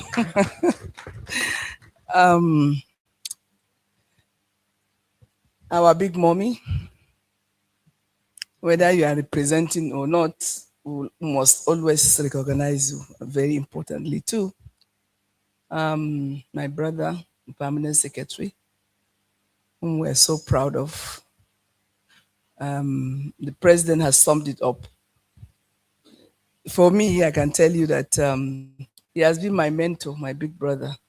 My office used to be faces on in the villa then. He was the one that taught me how to write memos. I tell you. When I need to write memos, he say, you have to write in line with the. So all those language, administrative language, he taught me. Thank you so much. This is well deserved. PAMSEC is long overdue. The Nvma president, our chief host, my son, and my president, the Veterinary Council president, the DG, and all the respected people on this platform, and ECTAD, always with us. You know, he has already become a Nigerian a long, long time ago. Distinguished colleagues, good morning. It is indeed a great honor and privilege to be here once again at this summit. This is one very excellent initiative of the Nvma, the annual summit. I've been part of it for so many years, really, for 2-3 years, especially I think last year or so, I was one of the speakers. For Nvma to come up with this, that every year you come have this leadership summit after the one-day open one for some of us to come. You also use it as an avenue to interact and come up with strategies on what to do. For the honesty is very commendable, and every year there's improvement. Well done, Mr. President. You've done very, very well. As a mother, I'm very, very proud of you. And like my president said, you are taking us to the promised land, and we are following you, and we're giving you all the support. I keep saying that the Nigerian Police Veterinary Services, I want to proudly say that I think we are one of the institution with the highest number of veterinarians in Nigeria. We have 82 or so veterinary doctors in the Nigerian police. And I know that some states don't have that. And we have almost 75 or thereabout veterinary paraprofessionals in the Nigerian police. And we're always happy and open to collaborate with all critical stakeholders, the Nvma, the council, the ministry. Just last month or before December, right? We had our own workshop trying to also see how we can key in to all the government, the renewed whole agenda to also play our own rules. Of course, they are the theme for this year. We know that when you have a healthy animal population, we also have a safer communities to serve. So we are open to collaborate with the NVM in any capacity that you might find our officers. And I know that we're also proud that among the chairpersons of the state, we have one of our own, our Assistant Commissioner, Gina, who is also doing us proud. I want to add my voice on what my president said about collaboration. Everybody works. If you want to succeed, you must collaborate. And I keep saying that animal health sector has space for everybody. Everybody. And I'm happy that the paraprofessionals are represented here. Before I left office as president of council, we took that decision to incorporate the veterinary paraprofessionals as part of the council as observers before we get the Veterinary Act amended. Because if we want to work together, they must be a part and parcel of decision making. They must sit on the table with us. Otherwise, if they are outside, it's very difficult to convince them that we need to be together. I was in Kenya last year or thereabout for the WA Africa Regional Assembly. And the WA is still saying that we should have one regulatory agency. But if we want them around, then we should be able to incorporate it. And I think the president has done very well by making sure that they are part of this summit and they are part of the council, so that whatever decision we take, you will not say you are not a part of it. So congratulations once again, President, for this very wonderful initiative. On this note, I want to wish you a very fruitful summit, and we look forward to seeing the communique and the path, the roadmap that the president is taking us to the greener pasture, right? So I'm waiting for you to tell us we are ready to follow and we are ready to support and work with you in any capacity. Thank you very much.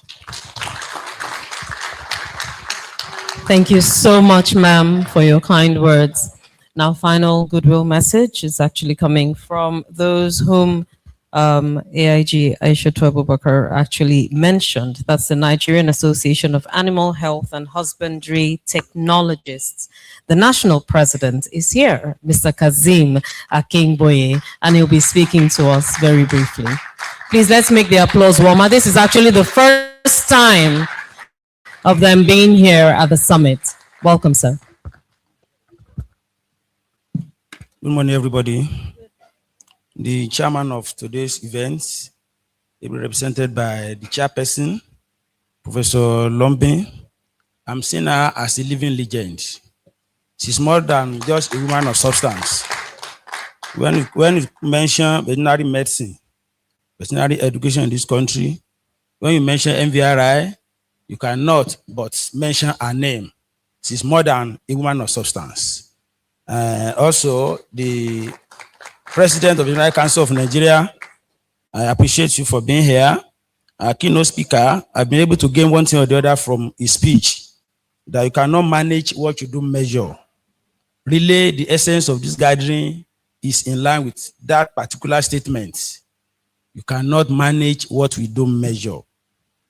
And my brother, the president of Nvma, Dr. Moses Arokoyo,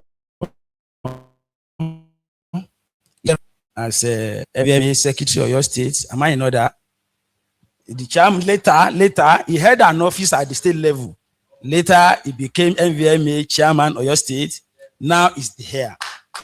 So I pray God continues to enrich you in knowledge and wisdom. You started on a good note, and you're also having that pedestal to take Nvma and veterinary service in this country to greater heights. All other protocols duly observed. It is a great opportunity and privilege to be here for these events. I personally, I'm not just seeing this as an event, rather I'm seeing it as an avenue to chart a new beginning that's going to foster more unity and more development, not only for Nvma, for veterinary practice, animal health service delivery in this country. Because if you really want to go together, the way my brother said, let us grow together. Nvma has been known to be a body that has been strong over the years. But we also need to collaborate for Nvma to be together, for Nvma to be stronger. I stand in here as the president of my own body. That is the Nigerian Association of Animal Health and Husbandry Technologists. We are also involved. We are also part of the team and key players as well in the industry and animal service as whole. But have we been able to harmonize all these policies we talk about?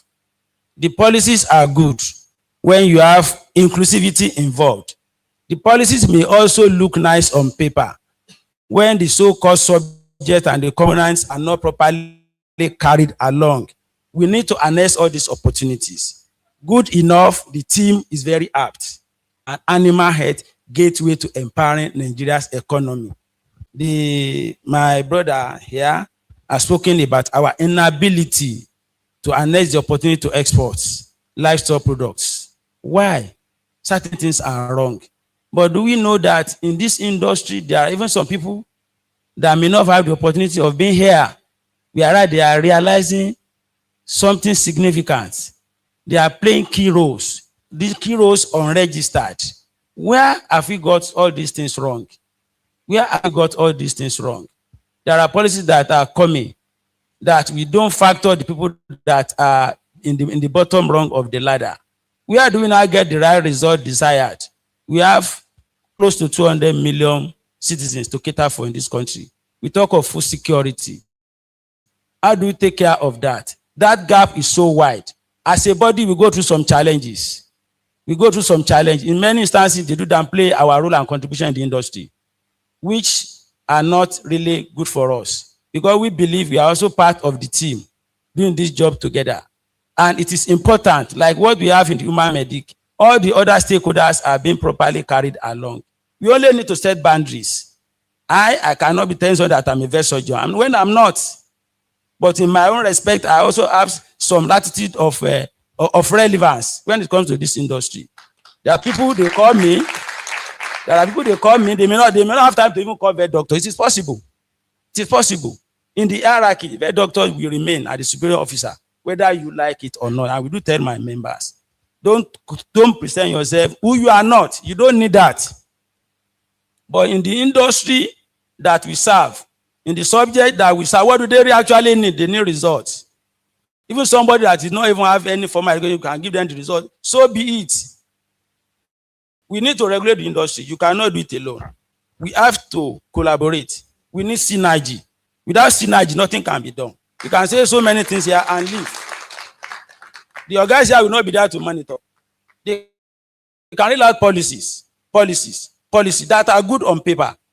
But they need somebody like us. They need few people. They need us in the bottom rung to monitor all these things. You still go to all those places, you still see certain things that are not awesome, but you still go to the market to eat, to buy all these things. We're not really knowing the quality of the products we are taking. Ladies and gentlemen, we cannot forge ahead unless we close together, unless we work together. Synergy is very key. Synergy is very key. I want my cadre, my members to be carried along. We have issues of nomenclature and we have issues with certain policies. Let us try to harmonize things. If you don't harmonize, all these policies may look good, but we need to implement it. We need to carry them out. Recently, they were talking to some of my members that they should send list of members as community animal health workers. And when we look into the definition of community animal health worker, people that have school certs, maximum ON, and you are inviting my members to submit their names.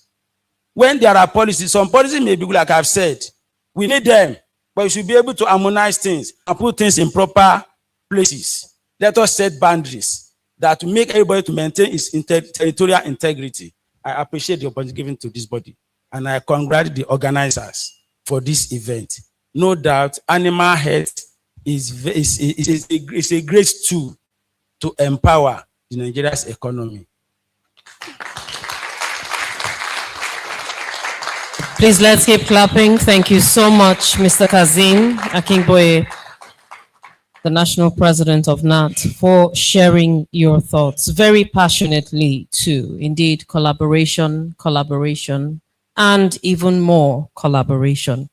We'll get to hear very briefly from our chairman, Professor Lami Longbin. She's representing the chairman, and I believe you can speak from there, ma'am? Yeah? Okay, great. So please, let's give her a round of applause as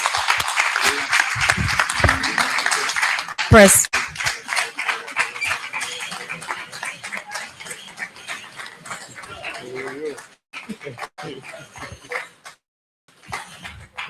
Wow. Now our mama be this, no get another one.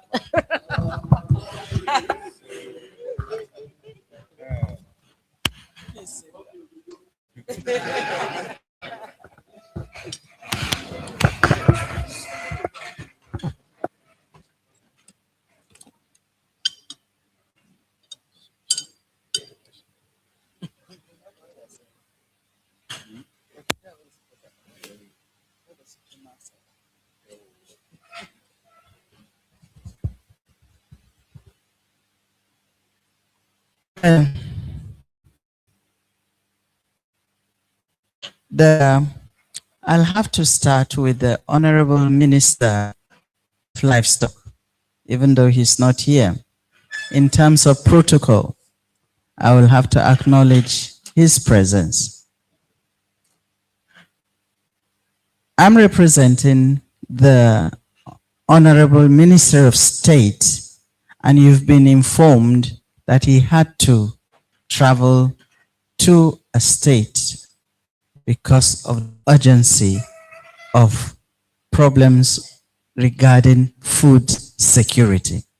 And that, so being here today, I'll recognize the permanent secretary that is seated to my left. There are times in life when you're children, you have to say sir to them.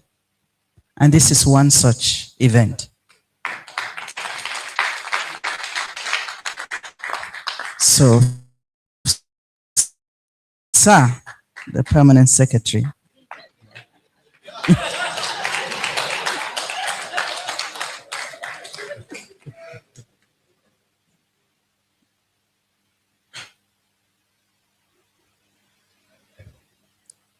He is a son. You are all great-grandchildren. Otto, you are here. He has disappeared.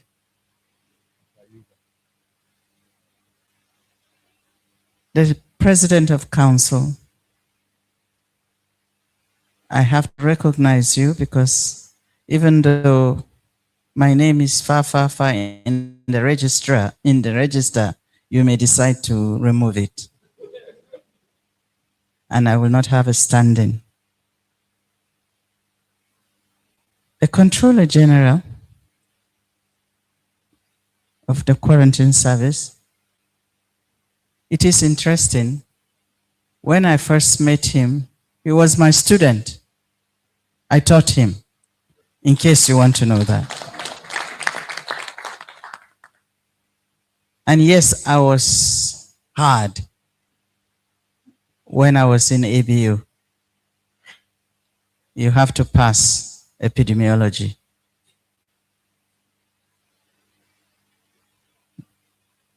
The president of the Nigerian Veterinary Medical Association, I don't know whether to term you great-grandchild or whatever.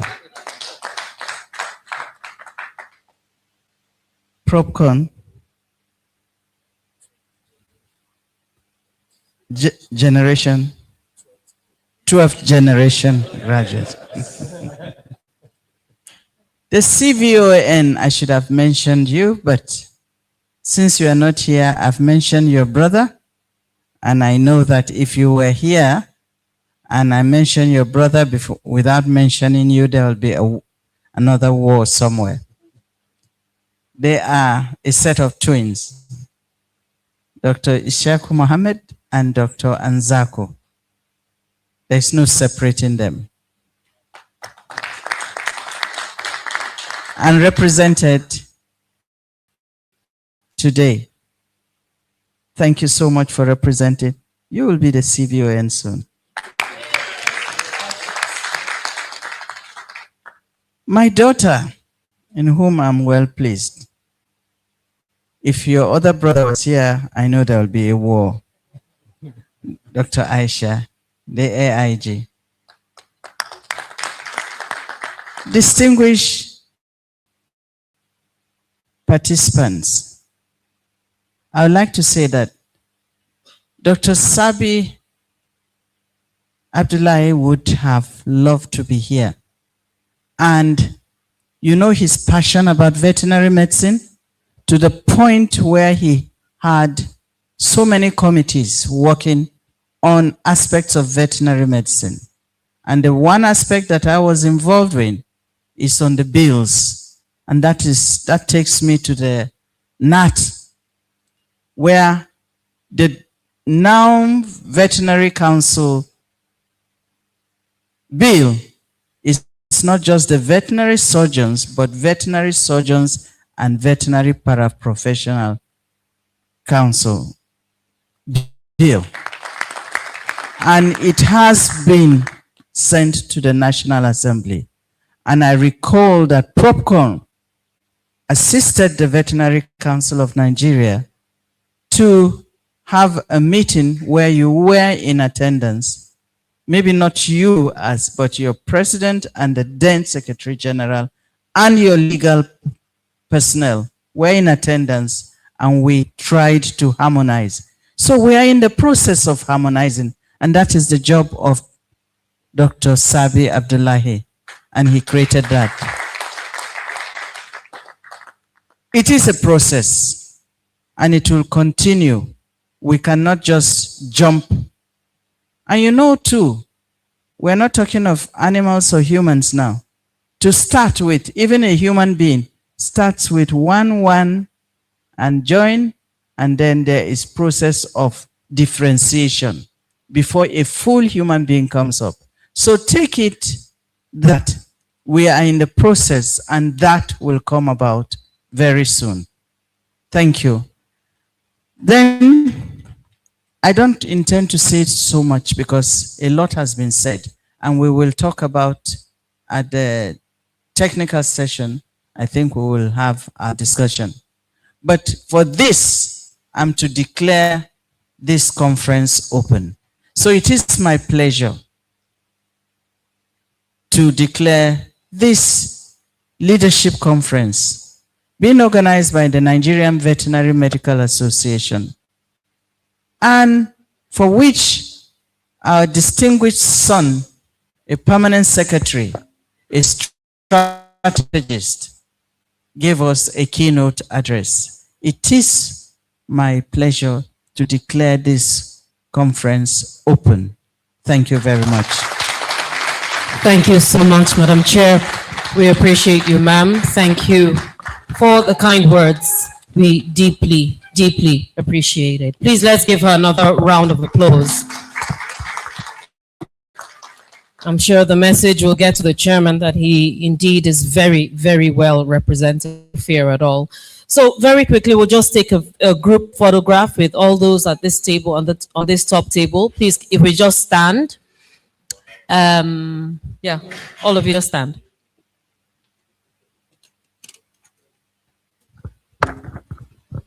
Yes, please.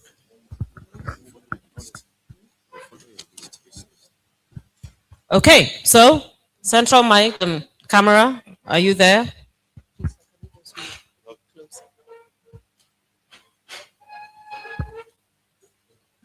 Great.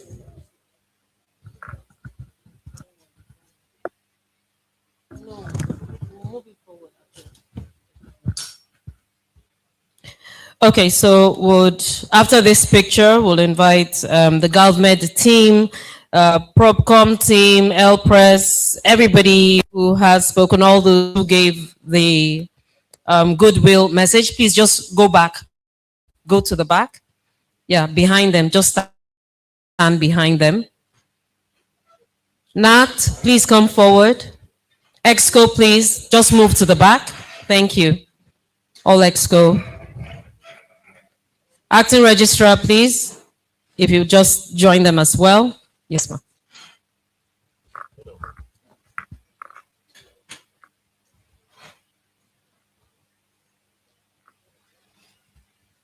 Did we get everybody? I hope so. Are we good? Central. Where is the central photo? Are we good? Central photo very, very quickly, please, so we can get this going.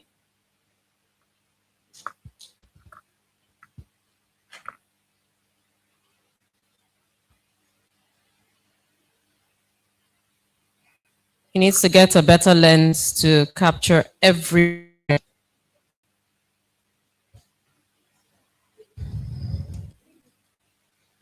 We'll still have one more photo after this, please.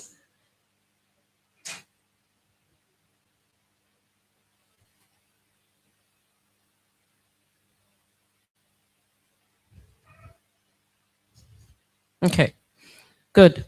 So as many people as possible, please join them. Would like to ask you to please sit. Yes, so good. Please stay there. Just stay there. Everybody else, please join in as much as possible. Thank you. Can we move this here? Please move this forward. So we'll move the chairs forward. You want to go down first? No, don't worry. Don't worry. Just stay. Just stay. Other people. I've taken my space behind Mamamu, our grandma. I hope you've taken your space as well. So, central photographer, you need to get everybody very, very well.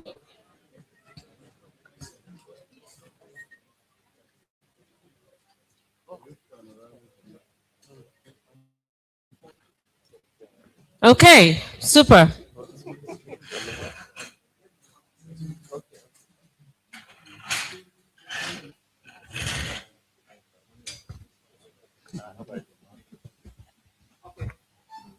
Big smiles, everybody.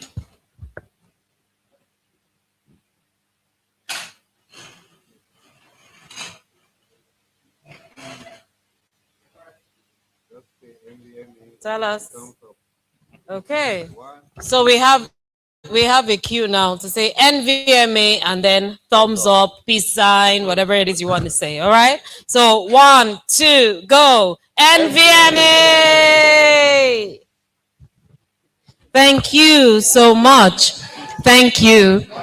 We're very grateful to our keynote speaker. We know you have to leave for another assignment. We're grateful to you. The technical session will begin in a few minutes. That will be after tea break. So everyone out for tea now. Thank you. Thank you.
to recover the time lost. And going straight on, like I said, it will be a working tea break. Thankfully, we've all been served.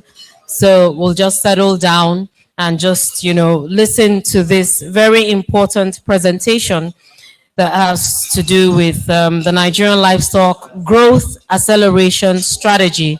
That's NLGAS. We're so grateful to have with us the Strategy Director of PropCom, Dr. Olumide Ojo, who will be taking us through this presentation. Please, let's give him an applause as he's here at the podium. If the hands are not busy, yes, properly done. Is there a prompter? I'll have to find out. Okay. Mama, you want to move this way?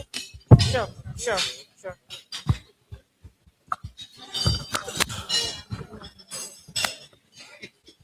Thank you very much, Madam Moderator, for introducing me. I think we have done sufficient justice to opening formalities. But regardless, I would like to recognize Mama. I was telling Mama that someone like me would be in the 12th generation of your mentees. If you'll be very glad to adopt me. But I must say that I'm particularly impressed with the Nvma. Being here makes one feel at home, and I think we should appreciate every one of us for making Nvma one family. So I will do the traditional thing we used to do by saying I will be sticking on an existing protocol. I hope the protocol will not break. Yeah. So I will be speaking briefly on the Nigerian National Livestock Growth Acceleration Strategy, the NLGAS.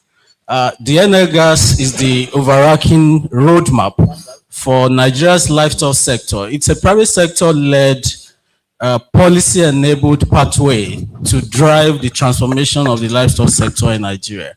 So I'll be speaking about it maybe in the next 20 minutes. And we'll be speaking actually in relation to which direction should I point this prompter? No, yeah. Where is the laptop? Oh, okay. Yeah. So I was speaking briefly about the relevance of the Nvma to the National Livestock Growth Acceleration Strategy. I honestly wouldn't bother to go through most of the preambles, which have been sufficiently established by very distinguished speakers who have spoken before me. I initially wanted to talk about the economic imperative of animal health, then talk about, thank you very much, talk about the disease burden, talk about the NLGAS vision itself, and all that. But I think I'll just move straight to the NLGAS. I mean, it is no longer news, the imperative of animal health to the livestock sector and the Nigerian economy as a whole. So I would go straight to the NLGAS. Like I said, and apologies if I think the color theme of the presentation is not coming out well on the screen. But like I said, the National Livestock Growth Acceleration Strategy is a transformative strategy for the development of Nigeria's livestock sector. The overarching objective of the strategy is to grow the sector from a $32 billion economy to $74 billion economy by 2035. Dr. Ishaku, the Honorable PAMSEC of the for strategies for service policies and strategies, earlier spoke about this. So the ambition is to grow the sector from a $32 billion economy in 2023 to a $74 billion economy by 2035. And that's the base case, ambition. The ambition of the Federal Ministry of Livestock Development is actually to grow it up to $91 billion as the high case. But being conservative, we're looking at this. Please permit me to open my laptop because I can't see the screen as well. And so this strategy is private sector led, focused on productivity, and is driven by partnership. And the strategy is anchored on 10 strategic pillars. So the strategy sits on 10 pillars. These 10 pillars are the vehicles through which the Federal Ministry of Livestock Development wants to drive transformation towards achieving the sectoral contribution to GDP of at least $74 billion. By the way, we all remember that the current administration of President Bola Ahmed Tinubu has an ambition to grow Nigeria economy to a $1 trillion economy by 2030. And I think that's something very ambitious. It is achievable if you ask me, and livestock sector needs to contribute significantly to that. And this is possible if all of us work together. We have listened to, invaluable contribution of different stakeholders like EPRES, to the livestock sector, and also like Procon Plus. I work for Procon Plus, maybe by way of introduction, as the strategy director. Procon Plus has a very deep interest in the livestock sector, and the program funded by the UK government has invested so much into different segments of the livestock sector, including the animal health management system, vaccine supply and distribution, including even the policy that overarch the sector. So not to waste our time, I also double as an advisor to the Honorable Minister of Livestock Development, and I co-led the development of this 10-year strategy. And I think that is why Dr. Arokoyo and Nvma, they made the honor to invite me to present on this. And I don't take that lightly at all. So there are 10 strategic pillars for the Henegas. The first of them being the value chain development, the second being animal health and zoonosis. And that is where the Nvma is eruditely positioned. And I think that is the focus of our discussion today. So of these 10 pillars, there are the big fours. We classify 4 of them as the big 4. And pillar 2, which is animal health and zoonosis, is actually one of those big 4. They are classified as big 4 because the government is focusing so much attention on these 4, as they are seen as the drivers. They are the ones that can drive the rest of the pillars. Even if we talk about peaceful coexistence, conflict management, if we talk about which is under peace building, if we talk about youth and women empowerment, if we talk about infrastructure, if we have infrastructure and we have diseased animals or diseased herd, the infrastructure will be wasted investment. So the Federal Ministry of Livestock, which was created in July of 2024, developed this strategy to provide the roadmap through which the sector could be driven. And the strategy was approved July of 2025, last year, by the National Economic Council. This strategy was also presented at the inaugural edition of the National Council on Livestock Development in December 2025. So it's been adopted by the council. And at this point, I think the Nvma Leadership Summit is quite strategic to helping Nigerians to understand the strategy and to get the strategy implemented. The last speaker spoke about policies, that when policies are just on paper and they are not implemented, they are as good as not being in place.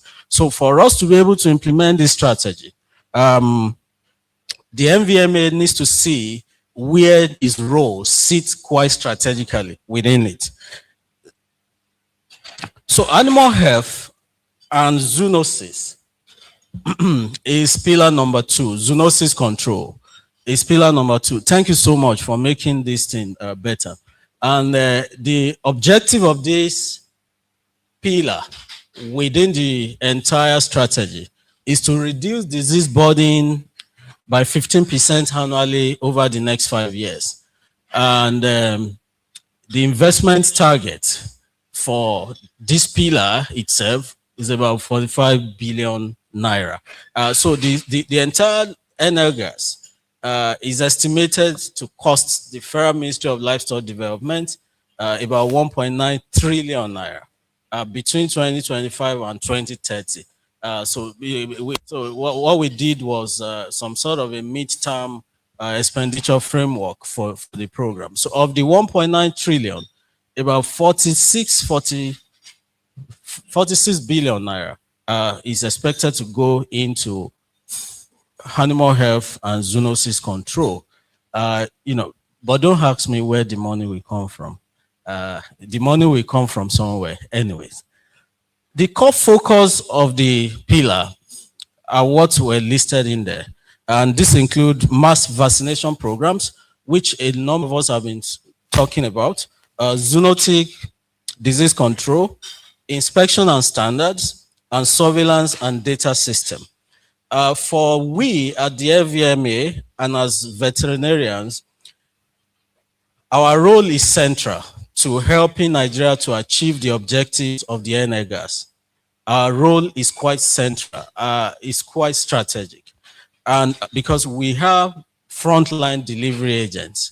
And when I was putting this thing together, I remember an experience I had in Maiduguri late 2024, I think around September. If you remember, there was a devastating flooding incident in Maiduguri in 2024. And it was about that time that the Federal Ministry of Livestock Development was just recently created. And the Permanent Secretary, Dr. Chira Kujobi, said, look, we have to be in Maiduguri to do some sort of a scoping on the ground assessment of the impact of this flooding incident on the livestock sector. And that will be the first time such mission will be commissioned, to just go and see what happened to the livestock sector. Something very instructive happened. So when we got to Maiduguri with a team of experts, I led that team of experts, graciously. It was a mess. And the only practical action that we could see on the ground when everyone was confused was the action by the Nvma, led by Dr. Alima Gambo, Professor Alima Gambo. I have to say this because she led a team. They were the one evacuating carcasses of dead animals, trying to step forward when everyone else was confused. Even government hadn't been able to do anything. And Nvma, they were committing personal resources, just to be sure that outbreak of public health could be immediately arrested, with those evacuation. And I think this is one very important role that has stuck to my head as a person. By the way, I'm not a vet, but I'm a vet by association. I mean, if you are an adopted mentee of Professor Lamy, I mean, you are qualified as a vet, so I'm a vet. Yeah. So for veterinarians under this pillar, you are frontline delivery agents, you are public health protectors, because your role is to safeguard human health through zoonotic disease surveillance and One Health integration, which I'll speak about in the next slide. But more importantly, you are economic enablers, because your works, your activities are the ones that will be driving productivity gains and investment attraction through your professional animal health service delivery. So this pillar is, like I said, is one of the cardinal pillars of the NGAS and is very important. When we look at mass coordinated vaccination as a public good, so the NGAS recognize that certain responsibilities will continue to sit within the premise of public good delivery. And one of them could be national vaccination, particularly of those animal diseases that are of zoonotic nature and of public health concerns, and that are also transboundary in nature. So the strategy emphasizes mass but coordinated vaccination as a non-negotiable public good that cannot be solved by individual farmers alone. This is important for us to be aware as leadership of the Nvma. And I really would like us to consider when you go into maybe, some closed door technical sessions, the area of coordination. So mass coordinated vaccination. This is because we, at Procon Plus, for instance, we are also in support of the market. And we believe that the services you are providing should be able to be strengthening the market. And even intervention by government shouldn't weaken the market, but rather should complement what the market is doing. The key principle here is that disease control at scale requires professional veterinary leadership and government coordination. I think that's the key principle that we need to take out. And the priority disease focus, like, these are the usual culprits, which they are there for you to see. But as delivery agents, we think you have to take vaccination campaign leadership. You have to lead from the front, as you have always been doing, but possibly amplify how you lead and work more closely with other stakeholders within the animal health management system to deepen and strengthen coordination. Cold chain management is also very important. Dr. Mustafa of AirPress spoke very brilliantly about the good works that AirPress is doing to strengthen the vaccine cold chain system in Nigeria. And in our own regard at Procon Plus, we're also doing something, at a lower scale. But the important thing is that, the vaccine distribution chain requires a lot of investment in terms of infrastructure. And for vaccines to retain their efficacy or their potency, like I said, I'm not a vet, but I have learned some important things about veterinary, profession by associating with you. So then the coverage monitoring is also important. While farmer education is at the center of it all, because the most important thing is when people are aware and they are educated about certain things, we would have achieved 50% chance of not recording some of those issues. So farmers need to be educated, and we think this should be part of what the Nvma Leadership Summit should consider, in closer detail when you are drawing up your communique. The NGAS creates pathways for veterinarians to operate commercially viable vaccination services in livestock clusters, moving beyond civil service roles. It was very shocking to me when Dr. Eshaku was mentioning that possibly we don't have more than 6,000 active vets in the country. And I was telling him that that's a disaster. And it is truly a disaster. So, so there must be some intentional approach for us to address this, manpower inadequacy. And I honestly think when we strengthen collaboration like you are doing in Nvma with the VPPs, and we can have some organic solution that can help us to address this issue. Moving forward, the One Health integration is also very key to Pillar 2 of the NGAS. So to manage animal health and zoonotic control, it has to be an integration, with the One Health approach. So explicitly, the investments in this pillar aligns with human health protection through a comprehensive One Health framework. And this look at human health, animal health, and the environment. Yes, the key elements of One Health in NGAS includes disease surveillance, integrated service delivery, and consumer and export protection. In Nigeria, actually, which is important, I brought this out because we really need to be singing our own praises. We need to blow our trumpet whenever opportunity presents itself.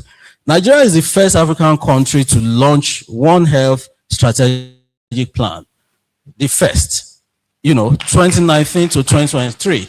And what that means, thank you very much. What that means is there has been a lot of learning by other African countries from what Nigeria did. So when you look at it now, several other African countries have their One Health strategy, but it was easier for them to do because Nigeria took the leadership. So we need to be aware of this. And there is also the multi-sectoral coordination, which is part of the principles of One Health initiative. So the National One Health Technical Committee, which coordinate human, animal, and environmental health sectors. So why I'm saying this is the NGAS recognizes the importance of One Health. As a matter of fact, it should be the pillar, the vehicle that will be driving the tool of the NGAS. And the last one here is the public health role, which Nvma is playing. So this is properly captured in the NGAS. So the Nvma, which process, about 33,000 plus COVID-19 samples, demonstrating veterinary capacity in public health emergencies. This also is important to mention because maybe we have forgotten so quickly how devastating it was when we had the COVID-19 pandemic. The One Health integration under this pillar of NGAS align very strongly with the Nvma mandate. And that is your professional mandate, positioning you as essential partners in national health security.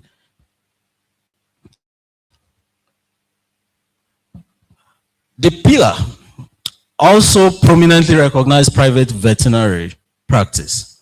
And this is about unlocking the commercial opportunities within the profession, in order to support the ambition to grow and transform Nigeria's livestock sector. So NGAS calls for intentional expansion of private vet services, moving away from over-reliance on government delivery alone. Now, if you juxtapose these with the public good intention, which I have discussed earlier, you will see that the job of Nvma in this regard is to help Nigeria, help the government to be able to balance these two sides of the coin. How do we deepen, expand private vet services while we are pursuing, while we are staying committed to our responsibility to promote public goods, in terms of mass vaccination. So clinical practices, health management, vaccination services, consultancy and advisory, value chain integration, these are all areas that, present a lot of commercial opportunities for private vet services. I have 5 more minutes because we have eaten into my time earlier, so which is fine. Export readiness and international standard is also part of, this strategy, which this pillar properly articulates. I think we know, for instance, that the global red meat market is currently valued at over $800 billion and is now being estimated to grow to more than $1 trillion by 2030. Nigeria, as confirmed by the Controller General of NACS, Nigeria is not yet participating in that market at all. And there has now been a lot of demand. I can tell you we're having daily demand at the Federal Ministry of Livestock from the world for Nigerian red meat every day. But how do we take advantage of the export market opportunities if we don't have a well-organized and well-implemented, adequately monitored animal health management system in the country? So Nigeria aims to access this market, from the Asian Pacific, from the Arabs, from the rest of Europe, but if we want to do that, we need to ensure that veterinary services can play the critical roles it should play in having meat inspection and grading in place. Ante and post-mortem inspection, very important. Disease-free certification, very important. Standard enforcement, very important. Who will do all this? That will help us as a country to be able to take advantage of the market, the export market. It will be the vets. So, and everyone else within the system. So, your role is so strategic, so important to the attainment. And this is part of the projections we had in the strategy, that we are hoping that if we satisfy our local demand and we take advantage of the export market, we will be able to grow the sector from the current $32 billion to a minimum of $74 billion by 2035. And the new leadership role, and this is from me, not directly from the NRGAS, is to give the vets an expanded governance role in which the NRGAS assign strategic governance role to specific institutions, to specific bodies, and Nvma is one of them. For instance, the NFGAT created this governance system. We have the joint working groups, the advisory group, and the standard and ethics technical working committee. Some of these will be cascaded down through the instrument of the National Council on Livestock Development and the technical working group, which is chaired by the Honorable Permanent Secretary. But the point I want to make here is Nvma will be very, very important here. And you have to actually take your rightful place and position in these whole affairs. Four strategic role for you here: economic enablers, which we have mentioned, public health protectors, investment catalysts. Here, if we are building credible systems that attract domestic and international investment into the livestock sector, there is no doubt we must have a foolproof animal health management system, including disease surveillance, including SPS, that's the CG of NACS mentioned. And of course, you are sector leaders. There is nothing anyone can talk about the livestock sector without talking about the veterinarian professional. How do we embrace our strategic mandate? Ladies and gentlemen, it's an unprecedented opportunity for all of us. Nigerian veterinarians stand at the threshold of national economic transformation, and NRGAS provides this framework, the investment outlay, and the political will. I must emphasize that the political will is very strong. If you have seen the minister driving conversations, you will see how energetic, how committed he is. On Thursday, the minister returned from New Zealand, flew from New Zealand to Nigeria, about 23 hours flight on Thursday night.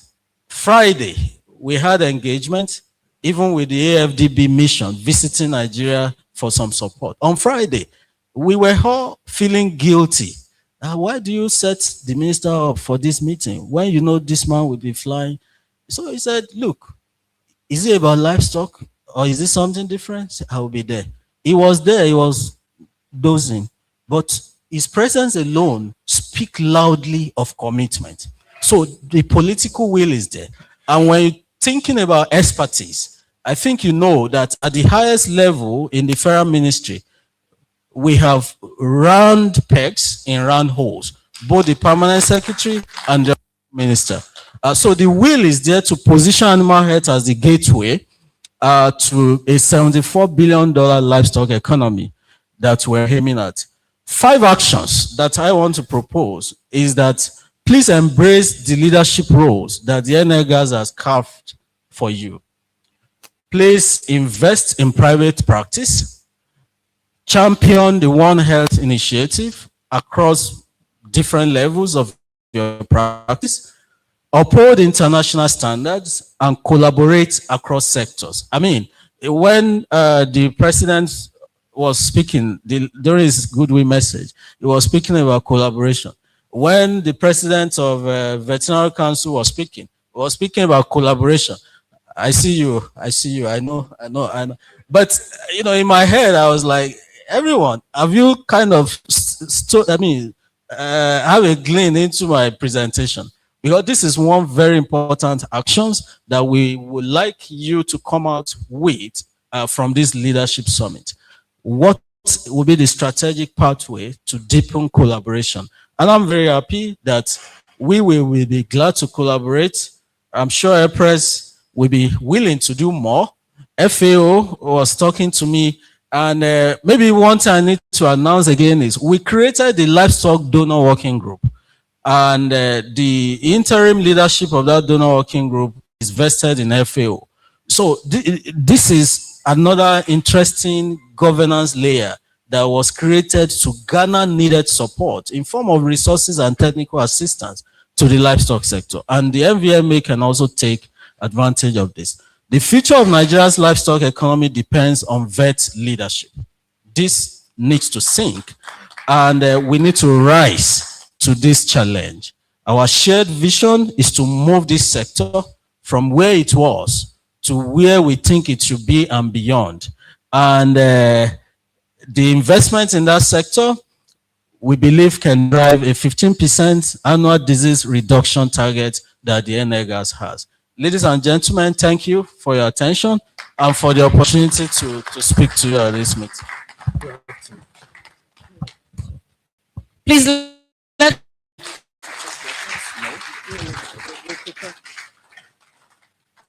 amazing thoughts shared. Thank you, sir.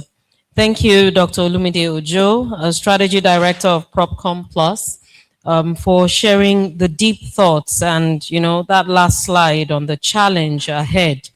The quote saying the future of Nigeria's livestock economy depends on veterinary leadership. We actually need to rise to the challenge. Collaboration has been spoken about so much today, and we cannot overemphasize it. I mean, the SDGs, number 17, talks about partnerships, right? And collaborations, and the essence of actually having these partnerships to move, to achieve the SDGs. So if we want to move forward, we must move forward together. Thank you once again, sir, for bringing the NLGAS our way. We now move on very swiftly to talk a bit about GalvMed. But before I do so, would like to let you know that this event is actually being streamed live on YouTube. Thanks to our friends at Farm Alert TV. Thank you, Farm Alert TV, for making this happen. Please give them a round of applause. We appreciate you. We say a big hello to our online audience. If you can see us, we're saying hi to you. And you from here can actually share this link with your state, on your state WhatsApp groups. Please share the link so they can actually watch and get some information live from here. Right, so we're getting an overview of GalvMed, the Vital 2 program, and we're getting this thanks to Dr. Thembin Kosi Ramutiveli, who is the Business Development and Engagement Manager of GalvMed, and Edith Moroti, who is the Associate Director, Outreach and Partnerships of GalvMed. They're coming forward right now to tell us a bit about the GalvMed Vital 2 program. Please, let's give them a warm welcome, a warm Nigerian welcome, all the way from Kenya. You're welcome. I know very soon we'll start seeing you in Kaftan, just as we have our friends from ECTAD. Okay, welcome. Thank you all. My colleague Thembi will start by a brief introduction of GalvMed and what we, or rather our mission and vision. And then I'll take it up to delve into Vital 2, the program that you're really excited to share with you and how we can collaborate together. So, Thembi? Yes. Slides.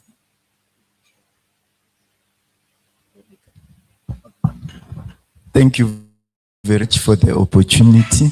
I'm here to present GalvMed and introduce GalvMed. GalvMed is a non-profit organization based in the UK. It was formed around 2005, primarily to provide vaccines to small-scale holders. So I think there was a realization by then that in as much as livestock is an important component in the continent, access to vaccines was very limited amongst small-scale producers. So the organization was set up. The name GalvMed stands for Global Alliance for Veterinary Medicine. We'll have an exam after this. Our vision is transformational improvement of the well-being and economic progressions of smallholder farmers. Please note there that it's transformational. It's not like step-by-step progression. It's transformational. The idea is this, that we take them from where they are currently are to a level where they are able to use the livestock for their well-being as well. The next slide. So at a glance, what is it that we as GalvMed do? There are basically two things that we do. One is facilitate product development, particularly and specifically vaccines. So we partner with organizations, we partner with universities, we partner with tech companies to develop technology for vaccines. But beyond that as well, we also partner with companies to develop animal health businesses on the continent that particularly serve small-scale farmers. Why we do this, I think I've stated the mission, but most importantly is this, that we would like to see an improved access by our small-scale producers to veterinary products. And how do we do this? We do this by understanding the barriers. What is it that makes the medicalization rate on the continent so low? What is it that makes access to veterinary medicines low on the continent? And then once we understand that, we engage animal health industry or animal health stakeholders to address those challenges that have been identified. But we also acknowledge that in engaging the animal health industry, we need to create a demand for those products that we develop and also for those products that the animal health industry do. So that we do by ensuring that the farmers are aware and they are able to adopt effective animal health intervention. The next slide. So basically our work spans through the entire animal health chain. We have a department, a research and development department that mainly or solely focus on product development, facilitating products. We do not necessarily have our own products, so we partner with organizations to develop those products. We also have a commercial development department that also work with companies to open up the animal health industry where it does not exist, or where to make sure that we de-risk them. We de-risk their entry into some of the markets where they felt that they are not so profitable. Further to that, we have two other departments, enabling environment. I will not say much because Edith is here, will add on the enabling environment, but we have a dedicated monitoring and evaluation team, because our idea is this, that we need to demonstrate that we are achieving on what we set to do. Our funders were principally supported by the Gates Foundation and the UK FCDO. And so far, we have had about 4 programs. Protecting livestock, this was the first program that we did. And the model that we followed, that was followed in that, was actually of vaccinating or providing vaccinations to small-scale producers. We focused on diseases like East Coast fever, Newcastle disease, and that was just like a semi-subsidized prices. But we realized that that was not going to be sustainable, and therefore we moved to Vital 1 and Vital 2, where we realized that to create a sustainable animal health market, we actually have to work with the industry and other stakeholders. On that note, on Vital 2, I will hand over to my colleague.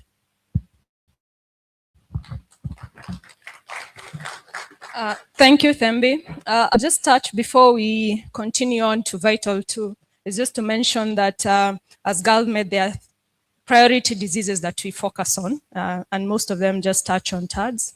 We're also focusing our work in what we call our Tier 1 countries in Africa.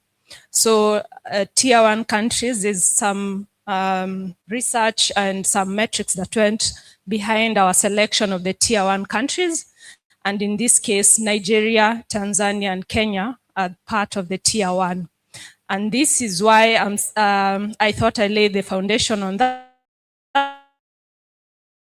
because now Vital 2, what I'll be speaking about, will be a program that will be run across these 3 countries.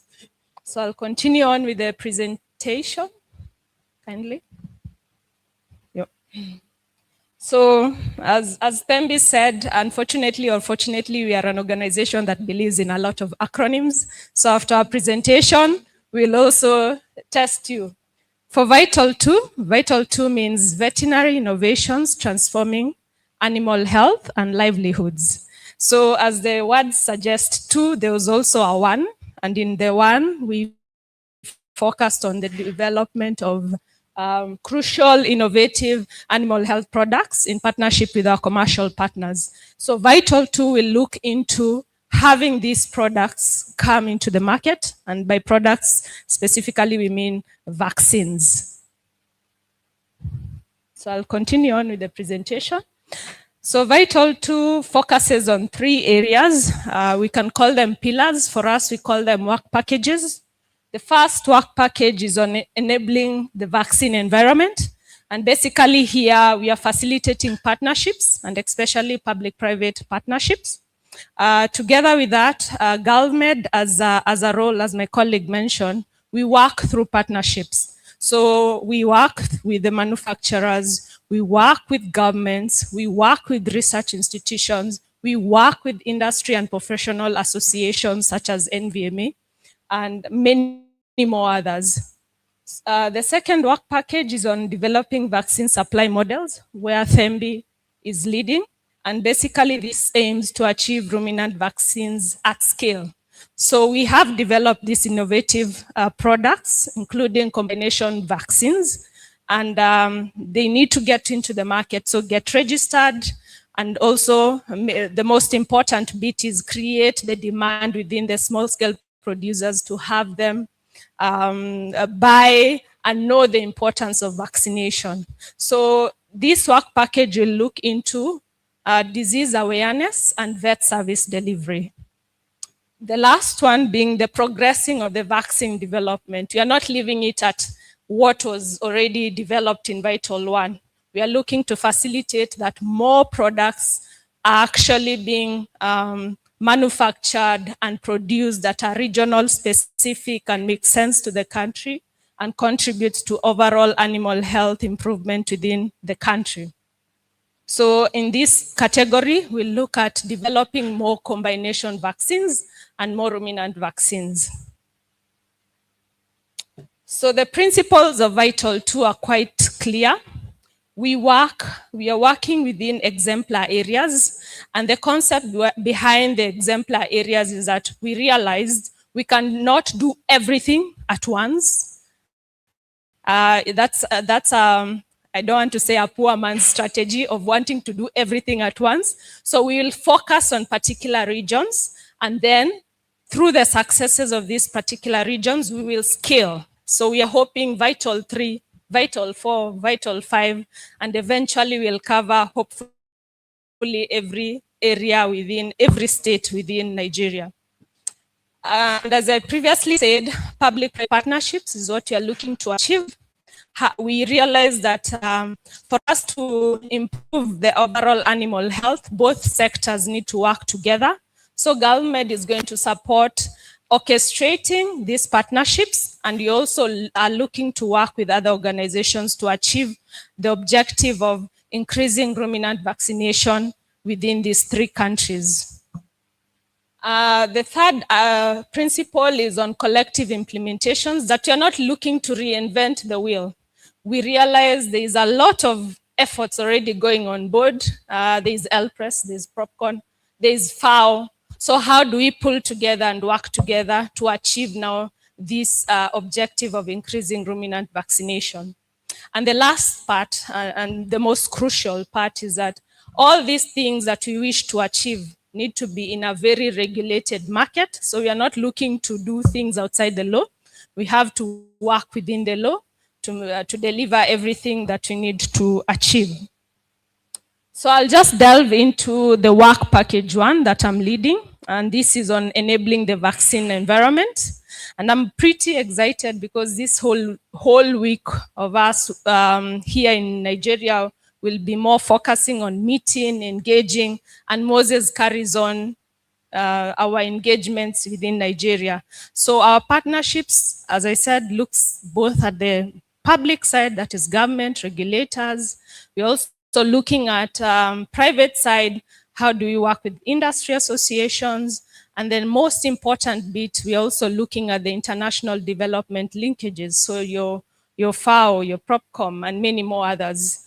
So in terms of the enabling vaccine environment, those are the 3 areas or the linkages that we are looking to work with. So the public sector, why?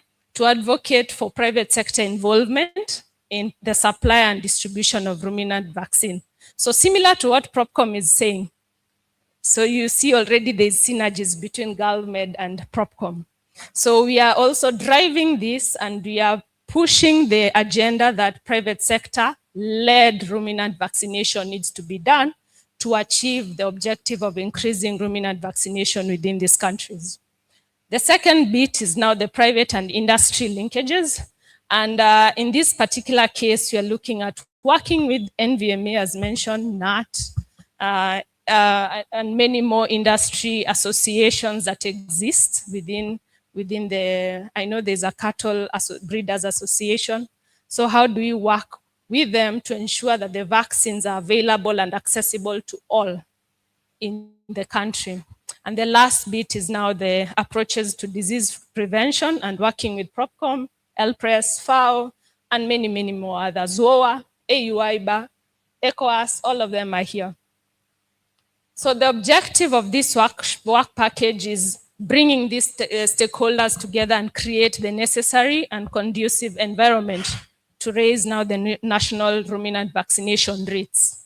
And our desired outcome for work package 1 or for Vital 2 in Nigeria is that private sector involvement in supply, delivery, and distribution of ruminant vaccines is increased. Second is public-private collaboration is enhanced and that there is more partnerships being achieved. Then the third one is that the private sector voice and participation in policy making processes is improved through now industry and professional associations such as Nvma. The fourth one is that as we said, that we are looking to develop the vaccine market and transform the vaccine market. And with this, our aim, our desired outcome is that ad hoc emergency vaccination is reduced and that we are moving from disease control to more of disease prevention. Now the farmer now knows that there is actually value for routine vaccination. And this is actually a pathway of increasing productivity of their animals. And the last and most important bit is that disease awareness and vet service delivery is enhanced across Nigeria. Then I'll move swiftly to work package 2, and this is the vaccine models, delivery models. So the work package or the pillar aims to focuses on the upstream vaccine supply, and we are working through the commercial partners. And the gist or the main objective of this is submitting ruminant vaccine portfolios for registration. So NAFDAC is going to play a very critical role in this place. We're also going to ensure that there is regular vaccine supply. So that's why we are working on the upstream side. And also through this upstream vaccine supply, we are going to ensure that there are necessary sales and technical teams to support now the distribution mechanism within the country. Then the second bit being the downstream activities. So how do we create the demand and ensure that they supply downstream? We are looking at increasing ruminant diseases and vaccine awareness among the small-scale producers. And you're also looking at reinforcing and supporting or strengthening vet service delivery. And in this case, we can't say vet service delivery without Nvma. So working with the Nvma to enhance, reinforce, and strengthen this side. And in all this space, we are looking to do what? We are looking to create a stronger demand, a market pull from the small-scale producers. The last part being now the vaccine development is something that we are talking with the manufacturers, being the work package 3. That marks the end. So Dalu, thank you, Ese, and Nagode. Thank you for having. I hope I pronounced everything well. No, say it again, say it again. Dalu, Ese, and Eshe, and Nagode. All right. Give her a round of applause. Thank you so much. It's like you have Igbo blood in you, amen? Because you got that Dalu right, you know. Anyway, thank you so much, Thembi, and thank you, Edith, for the great work you do at GovMed and for, you know, this insight you have brought our way concerning the Vital 2 program.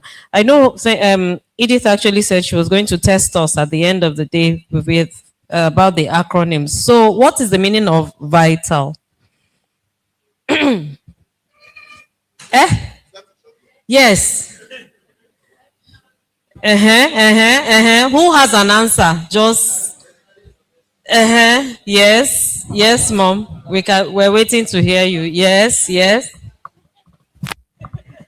Veterinary innovation transforming animal health and livelihood. That's where you know the good students in the class.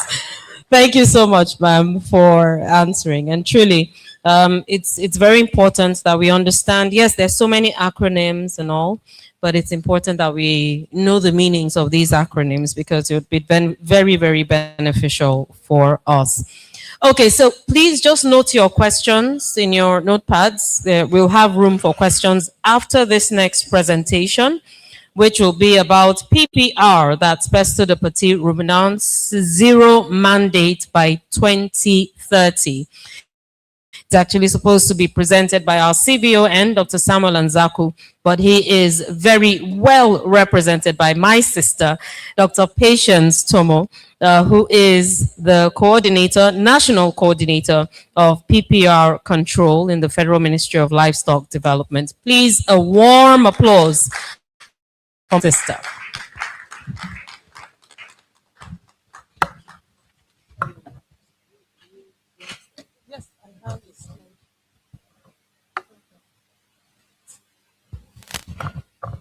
Good afternoon, everyone. So let me greet the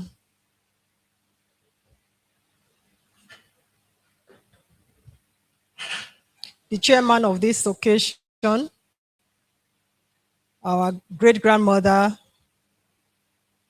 and mother to our two presidents that are here, President of VCN, President of Nvma. So let me also congratulate the Nvma for this beautifully packed program. Yes, as we know that I'm here to represent the Chief Veterinary Officer of Nigeria, Dr. Samuel Anzaku, who is on a national assignment. It has been said over and over. He could have loved to be here. So I'm representing him to take this presentation. PPR, the zero mandate and the way forward. It has been made easy for me. At least our president has assured us that we have a Moses here that is taking us to the promised land. And we all know that that promised land, there will be no PPR. So I don't know if Arokoyo will be in the best position to take this. It's not here. So this is our profile. Very quickly, the third one, the estimated small ruminant population as of 2024. I know our keynote speaker, he also gave this as 139.4 million for goats, though his sheep population was about 54. But be that as it may, 71.8, we still have over 200 million small ruminant population in the country. And as we all know, the small, this disease is endemic.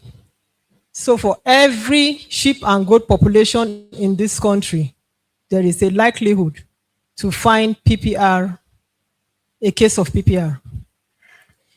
It's listed as a priority small animal ruminant disease in the country, and it's endemic. It has a global economic impact of between 1.4 and $2.1 billion annually, and in Nigeria, the annual impact is about $10.4 million. This is just an overview of places you can find transboundary animal diseases, including PPR. So why is PPR still a matter of concern? It's highly contagious. It's a TAR, just as we said. About 90% mortality can occur with an outbreak of this disease. It affects smallholder farmers, women, and rural communities. You know, we used to hear that sheep and goats to women and youth in our rural communities, it's like their ATM machine. When they want little money to go to the farm, to go to the market, to pay school fees or do any other, errands like that. Just get one sheep, you can get one goat, you can sell it. But with PPR, that's not the case. You might be selling even lower than the cost of that animal. Why is it a major threat? It affects livelihood of smallholder farmers. It affects our food security, food nutrition, our nutrition. Livestock trade is also impacted. See, there's a large world international trade for beef, which Nigeria is not part of it because of our disease burden. Then for economic stability, we've seen the annual impact, global impact, and also the national impact. So what is this zero mandate? PPR has been marked for eradication 2030.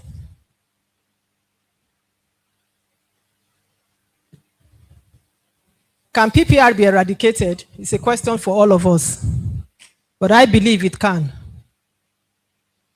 First and foremost, it has just a single virus serotype. The strain is 75, the Nigerian 75-1 PPR strain. The PPR vaccine is made in Nigeria by Nigerians, produced in our own Nvma VOM, and is PanVac certified. Good news is that there is no carrier state. For animals that have recovered, they don't shed the virus further. This vaccine is highly effective, it's affordable, easy to administer. And then we have the Nvma diagnostic is available in country. We don't need to take anything outside to get confirmed, a confirmatory diagnosis. So what's the progress so far? Dr. Mustafa has helped us in this. I know we have good students here. For all those that have been listening, paying attention to him. All what he has said is our progress so far. At least we have one of the countries that have a national strategic plan. Just 2 weeks ago, the minister himself inaugurated our national technical PPR technical working group, which is, we have we have a lot of experts in that group. It was a 40-member committee, and their major role in that committee is how to see to the implementation of this national strategic plan. For the first time in the ministry, PPR is standing as a program with a dedicated budget line. In fact, in the 2025 budget, there is budget line for PPR activities. We have been doing vaccination campaigns. We have been carrying out vaccination campaigns, even though it's not consistent, it's not coordinated, but at least we've been doing something. Our surveillance, outbreak investigations have been on. We have increased stakeholder engagement. Veterinary services have been strengthened in different capacities. We all heard what Dr. Mustafa said. LPRES has been part of it. FAO has also assisted in our ISAVET, the training of frontline veterinary officers through our ISAVET programs, and then FELTI. In the aspect of diagnosis, NVRI has 23 outstation laboratories, 5 zonal labs. Now we have about 14 federal veterinary, faculty of veterinary medicine. And of course, each of them has the veterinary teaching hospitals. And they should have their arm with their labs. Also, Mustafa has mentioned this for the LPRES.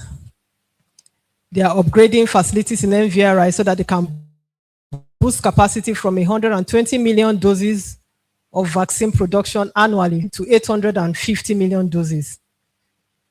He has said all this the 40 million capacity cold chain facility in Cheddar. I think that was 2024, 2025. Okay. But we also have challenges. What are these challenges? Like I said, we have been vaccinating. Even when I was in school, they have been vaccinating. But what has been the issue? This vaccination has never been consistent. In fact, the last I heard about mass vaccination, I think it's 2022. It's inadequate, uncoordinated. States can be vaccinating. The federal is not aware, you know. Low uptake of vaccine is also an issue. Sometimes we hear of vaccines that have been sent maybe to the states, to local government, and to just be left there, not being used. Why? Because of logistics. But I thank God for the present administration. For every budget vaccine that is budgeted for is from production to the end user. No vaccine will be wasted. Then we also have infrastructural challenges in remote areas. You go to some places, you see a building that they tell you maybe this is supposed to be a veterinary clinic or whatever, but it's not in use, no equipment, no nothing. In the case of capacity, like I just mentioned in the former slide, NVRI has about 23 outstation labs. We have 14 veterinary teaching hospitals. But how many of these labs have the capacity to test for PPR? Most of them are just collection. Well, the last I heard, I don't know if there's been, but I thank God for LPress. I was about to put it up here that in the upgrade, you should look into those too. NVRI should not just be burdened with all the, the weight of doing some of these little things that those labs could do. Some of this underreporting we are seeing, not getting, yes, underreporting, is simply because of distance to Plateau State. And that's why we are seeing as if some states that are closer to Jos seem to be having high burden of not just PPR, other diseases, just because they can easily access the lab. Insecurity, that one is a national concern. It's also part of the problem, the causes of underreporting. We have states that are areas that are no-go area that people cannot reach because of the insecurity problem. Then unregulated transboundary movement of animals. We know how we are still using the pastoral system of production. This is also part of the challenge that we are having. But we thank God in this administration, when we can get it, if we can get it right with the ranching, I think it will help to take care of this. Then the funding constraint. We can't say we have other diseases that have been eradicated like rinderpest. And of course, funding played a key role to achieve that. So what's the way forward? We've always heard of this saying, if you keep doing the same thing over and over, you will keep getting the same results. This time around, we will not be engaging in blanket, blind vaccination. Right now, we are preparing to go to the field. We want to do a prevalence survey for PPR. It will help us to be able to map the hotspots, the high risk areas, where we can now have targeted risk-based vaccination, so that we can channel our vaccination strategy towards, in that line. So this time around, we want to be strategic. Where we get to hear of outbreaks, we'll be doing maybe like a ring vaccination there. So we'll be focused, strategic in our approach. The ecosystem-based approach too will be used. Places where we know that can harbor PPR virus, maybe like markets where they converge to eat, drink, trade. These are places that will target moving forward. What's another way forward? Resource mobilization. Like I said, funding is key. And what are the sources of fund? And where can we, where can we get this funding from? Our number one, in fact, there was this story that somebody told me once. A man wanted to get married and he had a committee of friends. And when they had their first meeting, they asked him, how much do you have so that we can plan? And he said, He doesn't have anything on ground, but somebody promised him money from maybe abroad. And the chairman of the committee just he called for adjournment of the meeting. That this man is not serious. When he's serious, he will call us back. He thought he was joking. He actually called it off. You cannot marry based on promise. So for our source of funding, the number one is the federal government. We have a strategy. The major problem is funding to implement what is in that strategy. But like I said, we are happy we have our number one person who has interest of the livestock sector in heart, the president, who has graciously given us a ministry. In fact, if you hear him talking about the livestock sector, he says it with passion, even more than when he's talking about the oil and gas. So he has given us a ministry, at least to bring us out. Let's show what we can do. Then for our principals, our minister is a farmer himself, permanent secretary, she's in this space, CVON. So we have the political will. And like I said, PPR has been, the program is now standing on its own. They are ready to support this. Where also can we get funds? They said friend in need is a friend indeed. Our international partners, I know they've done a lot. They have been helping us, but they can still do more. Other NGOs, etc. Way forward, we need to upgrade our surveillance systems for early detection. Thank God our NADIS platform is already 90% completion. In fact, just last week we were test running, troubleshooting, and very soon we are going to launch it out there. Capacity building is another key. We can't, in fact, we can't talk less on the need for continuous training and training of the animal health personnel. And of course, everybody has been talking about collaborations. Then coordination and partnership, synergy, cross-border collaboration. We cannot sit as Nigerians and say, okay, they are vaccinating in Cameroon, they are vaccinating in Niger, and we say it's their problem. After all, the disease is even, they are the ones coming with the disease from, it will not work.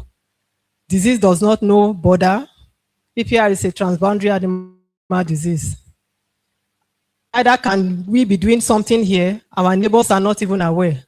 And we know that majority of the animals that are slaughtered in Nigeria, most of them, most at times, they are coming from around us.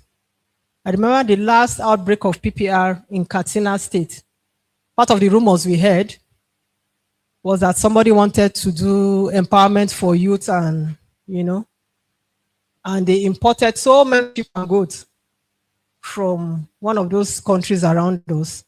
And it was at that point that that outbreak got to the state. So cross-border collaboration is key. Then we also need, I think, engagement with Nvma, private practitioners. Why do we need to engage with them?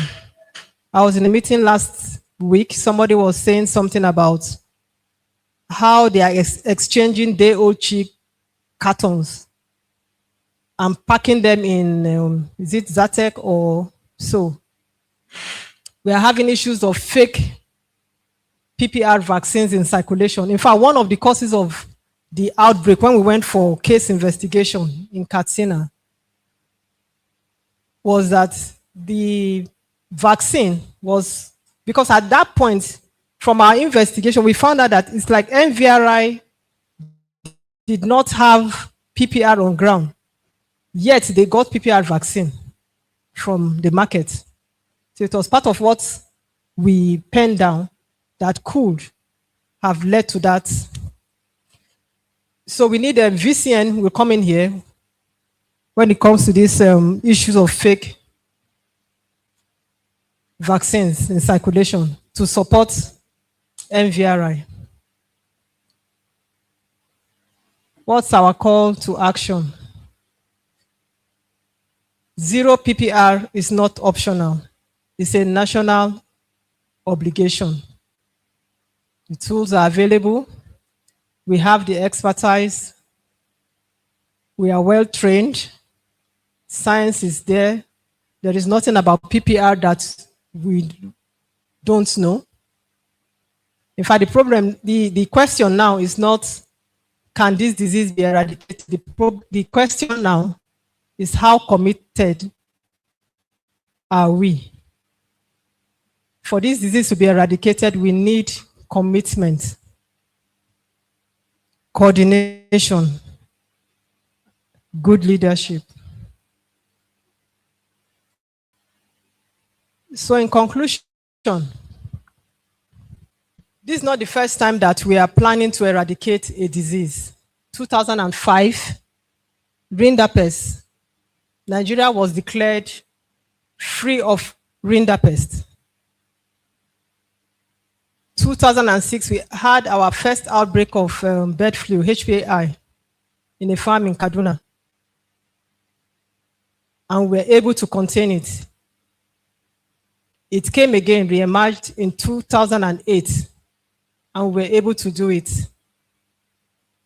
2014, we had the outbreak of Ebola, and we saw how it was devastating countries around us. But when it came to Nigeria, in fact, somebody had to, she put her life for that. May her soul rest in peace. But we were able to contain it. 2019, COVID-19 came. We saw how power nations were being affected. But when it came to the time of Nigeria, it was end of discussion.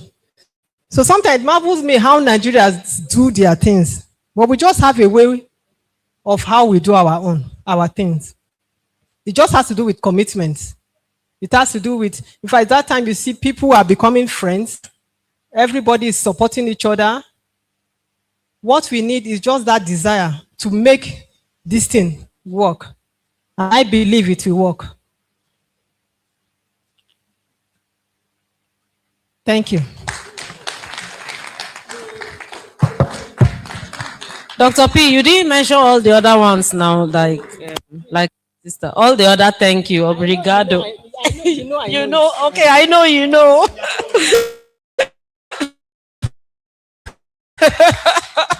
Please, let's give her another warm applause. Thank you so much for this education, very insightful presentation on PPR zero mandate by 2030. Indeed, there's so many learning points. I like the point you made about commitment, coordination, and leadership. Very, very necessary. Thank you, ma'am. Very necessary to actually see to this eradication. And that's why we're here at this leadership summit, because you're all leaders in the various states. But another very important point is the diseases know no borders at all. They are borderless, so to speak, and can move from one place to the other, which is why we need to do so much in our locality and, of course, in areas around. Okay, so we'll have a little time for questions. We've had 3 presentations from PropCom, from GalvMed, and now from the National Coordinator of PPR in the Federal Ministry of Livestock Development. Any questions? Any thoughts to share? Okay, we can take a few. I see you, number 1. Can I have some help, please, with this microphone from somebody? Joshua, somebody please help me with the microphone. Thank you. Oh, by the way, before we get into it, we have these badges for sale. If you were not in Jalingo, go. Yes. If you were not there, you know, some of us were not there, but we have this for sale. It's 2,000 naira. You can just meet Joshua and he'll supply that to you. It says, it's a very beautiful badge that says veterinarians safeguarding animal and public health. fantastic write-up. So you can get yours. Okay, so questions. We have number 1. Any other person? Number 2 at the back. Number 3 here. Number 4. Okay, so please note your numbers for now and we'll go on. Number 1, sir, please. Thank you. Can you introduce yourself and the state you represent? Thank you so much. My name is Bolaji Ajayi, Chairman, Nvma Rivers Chapter. Thank you for the presentation so far. My question will be directed at Olumide, Dr. Olumide. Dr. Olumide, is this he here? Oh, he had to leave. Oh, no. Okay. Because I didn't know how this. I was privileged to be on radio about 2 weeks ago, and I had to talk about the NL gas. I just had to source information, to be able to brief the public about what plans the federal government had to improve the GDP of the agri sector from 32 billion to 74 billion. And in that program, it was a call-in program. And from what Olumide talked to us about, veterinarians as delivery agents were expected to do a lot of farmer education. A farmer called in on that program. He had made several attempts over the last 27 years to develop his livestock farm. He has a large expanse of land and he's been trying so hard. But of course, we know, unfortunately, in Rivers State, agriculture is not so much on the front burner. Oil and gas is, but hopefully things might change. But one of the things that the caller called in to ask was this: with the prospects of the NL gas, it's supposed to be private sector driven, private sector participating. Funding is an issue.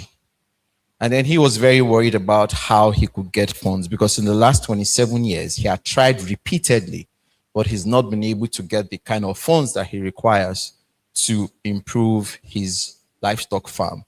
And I knew the summit was coming up, and I was hoping for an opportunity to be able to engage, to find out, because if we're going to do farmer education, we need to know all of this. So at what level, at what point, how does the private sector, we're expected, it's an investment driven, private sector investment driven, but you have the capacity, you have the land, you have resources, but you don't have the liquid finance. How do you get that kind of support? So I was hoping that Olumide would be able to answer. Maybe but I don't know if Dr. anybody Arokoye else will answer can on give this. us that information. Thank you so much. That will be later on. Okay, number 2. Let's get the question that way.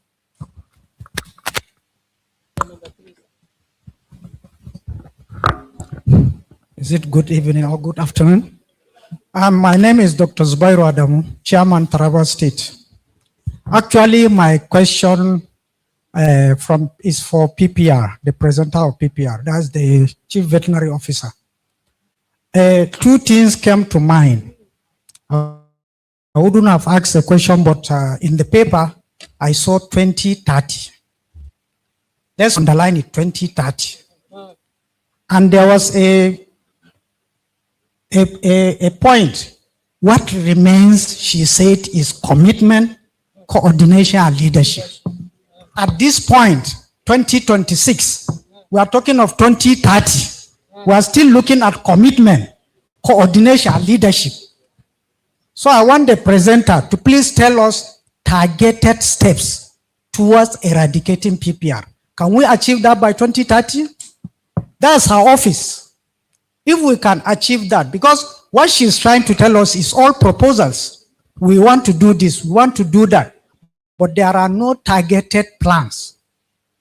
Let us see her targeted plans, because she's the one in charge. And the states are not carried alone, as far as I know. Because the states are not carried alone in all what she said. So how committed, how coordinated, how leadership is at the federal that will eradicate PPR in 2030. Thank you. Thank you so much, Dr. Zubairu. Appreciate your question. I'm sure she has taken note of it. Number 3.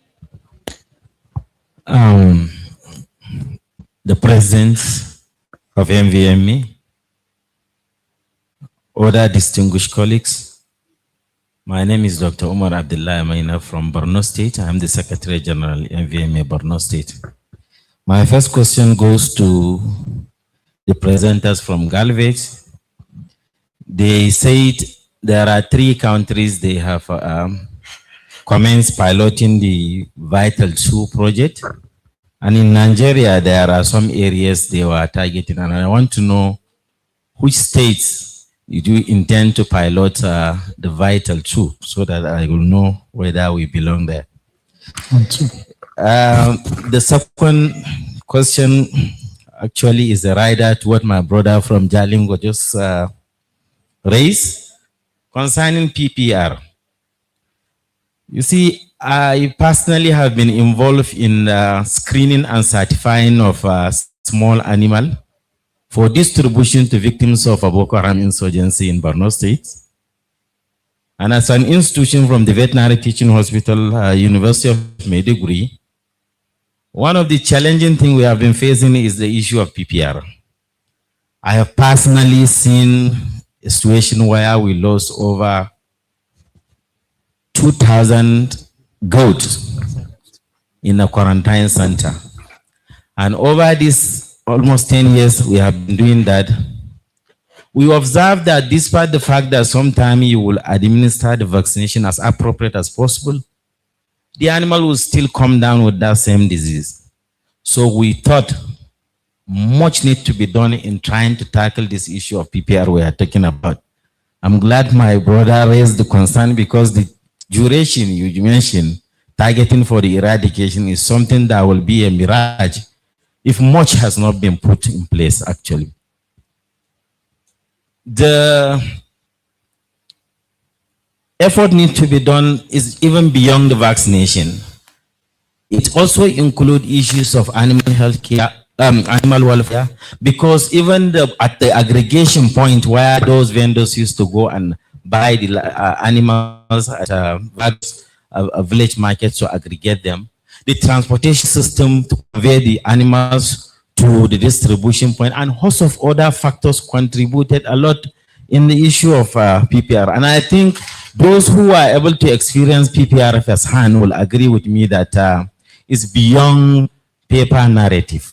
It's something that needs a huge commitment, particularly those of us that are coming from the Northeast, know how devastating PPR has been in our region. And I think much needs to be done.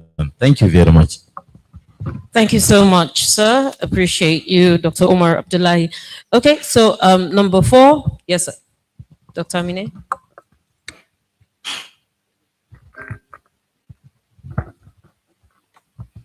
Thank you very much. My name is Dr. Amine Andrew. I'm the chairman of Nvma Benue State Chapter. When the chairman of Taraba was asking his question, I said it appears everyone is focusing on PPR. As we speak, I have an ongoing research that we had to delay because of difficulty in vaccinating the animals and acclimatizing them before we could start. Because PPR is one of the major challenges that people with small ruminants have. The minister said we have about 65 million small ruminants in the country, and we're talking about eradicating it. Last year, we decentralized celebration of World Veterinary Day in Benue State, and we went to some local government outside the state at the zonal level. So in Zone C, which is Benue South Senatorial District, with 9 local governments, we had all the traditional rulers, all the heads of departments of agric come to the headquarters, and some farmers. But we are surprised that many of them claimed, in quotes, not to know that there is need to even vaccinate small ruminant. So if we have a plan to eradicate this disease by 2030, it means we have to scale up sensitization. And that will involve every stakeholder, both the farmer, the paraprofessionals, then the veterinarians, many of whom are in the urban centers, by the way. So some local governments don't even have one veterinarian. I'm talking about my state. We've been on the neck of the state government to employ more, but we're yet to achieve success with that. So I just want to find out from the representative of the Chief Veterinary Officer of Nigeria, the strategy they have put in place to connect with every stakeholder, some of whom you even need, maybe if you are going to give them materials to study, you have to translate to local languages before they can understand the science of this disease and the implication. Because one of the challenges we also face is in a village, you may have 1 or 2 persons that want to vaccinate. The cost of going to vaccinate in that village is more than even the vaccine itself. And sometimes the other people are not interested because they don't know much about it. So it's an interesting topic because this small ruminant, people keep them sometimes not necessarily for profit's sake. Some of them, they will be there like my people, they will keep it for a very long time unless there is events before they slaughter. They are not even willing to sell. Thank you. Thank you so much, Dr. Amini, for your thoughts. And, just to mention, you actually mentioned the figures reeled out by our keynote speaker. If I heard him correctly, he said we have about 139 million goats and 65 million sheep in Nigeria alone. So that's a total of 204 million small ruminants that we're thinking about. Anyway, let me sneak in number 5 back there. No, I think we'll come around again. Let's just take the ones we can. Please, that way to our former Sec Gen. Cool? Thank you for the opportunity. All protocol duly observed. I'm Dr. Atta Samson Agbese. Move. Okay. Let's move this way. Yes. All right. I want to thank the presenter for GALMED for the presentation and for what the initiative they are doing. I have 2 questions. One of the questions is for the Nvma GALMED, how do you intend to partner with us aside service delivery? Bearing the fact that Nvma, we are not manufacturers, we are not into research, and we don't have companies. Then, number 2, you talk about 4 commercial partners. Are we privileged to know about this 4 commercial partners? Thank you. Thank you so much. Thanks for making it brief. Let me accommodate Dr. Sherifat Balogun. Please, here, Joshua. Thank you. Thank you, Ma, for the honor. My name is Sherifat Balogun, and I'm the Financial Secretary, FCT Nvma. My first question is to the presenter for Pro Popcorn. So he spoke a lot and impressively about what they have done and the strategy they need to eradicate many diseases.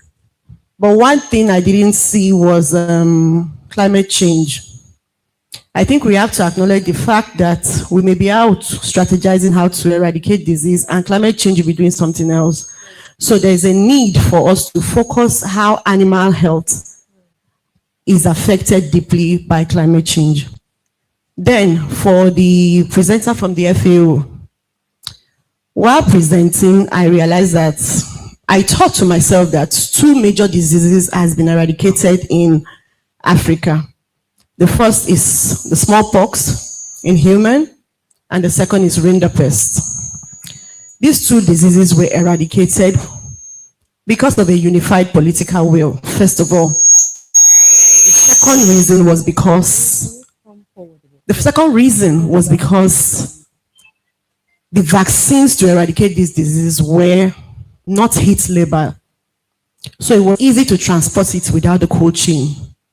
I'd like to know if there are researches to ensure that the PPR vaccine that we use in Nigeria do not require the cold chain, because this is an extra burden in transportation and administration of these diseases. Thank you very much.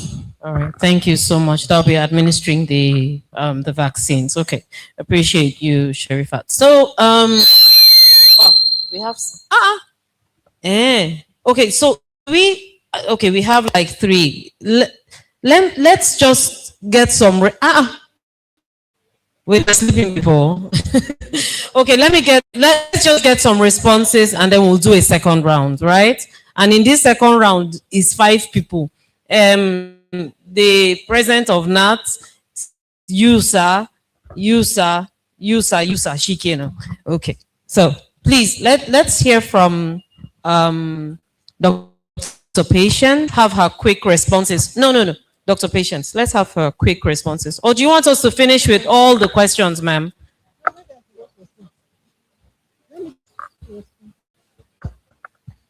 Okay. I think you could just respond because I believe everything is about similar Yes. to Yeah, what so we're saying. the first question was he was looking at the 2030 date as realistic because he wants to know what we have done so far and what we are doing. How do we want to achieve this date? I think that's the question. I'm not right. Okay. So it's because of time. I didn't just want to dabble into so many things, although it's very important to note. There's what they call the PMAT. The PMAT is the PPR monitoring and evaluation tool that is usually used to assess how your milestone, what you have done so far, and where you are in eradicating this disease. And presently, Nigeria is on stage 2. We have 4 stages. Okay. We have 4 stages. The first stage is that of the situation like epidemiology, having a knowledge about the epidemiology of the disease. The second stage is the control stage. The third stage is eradication stage. And then the fourth one is when you gain your freedom. So the thing is that we have been on stage 2, but there are actually some things that require you to do in each stages. But we still have some major things in stage 1 that we have not done. So we could somehow say maybe we're in stage 1, but because it will be unfair, we have really been doing, and stage 2 is mainly control. And control under our strategy is through vaccination, mainly. So what are the things under stage 1 that we have not done? See, when I came on board, I just felt we should do what is required from stage 1 so that we will know we are fully between stage 2 and 3, going to stage 3. And so one of those 4 things that we had not done, which we have done 2 now, one of them is you have never had a technical working group that was functional, and it has been inaugurated.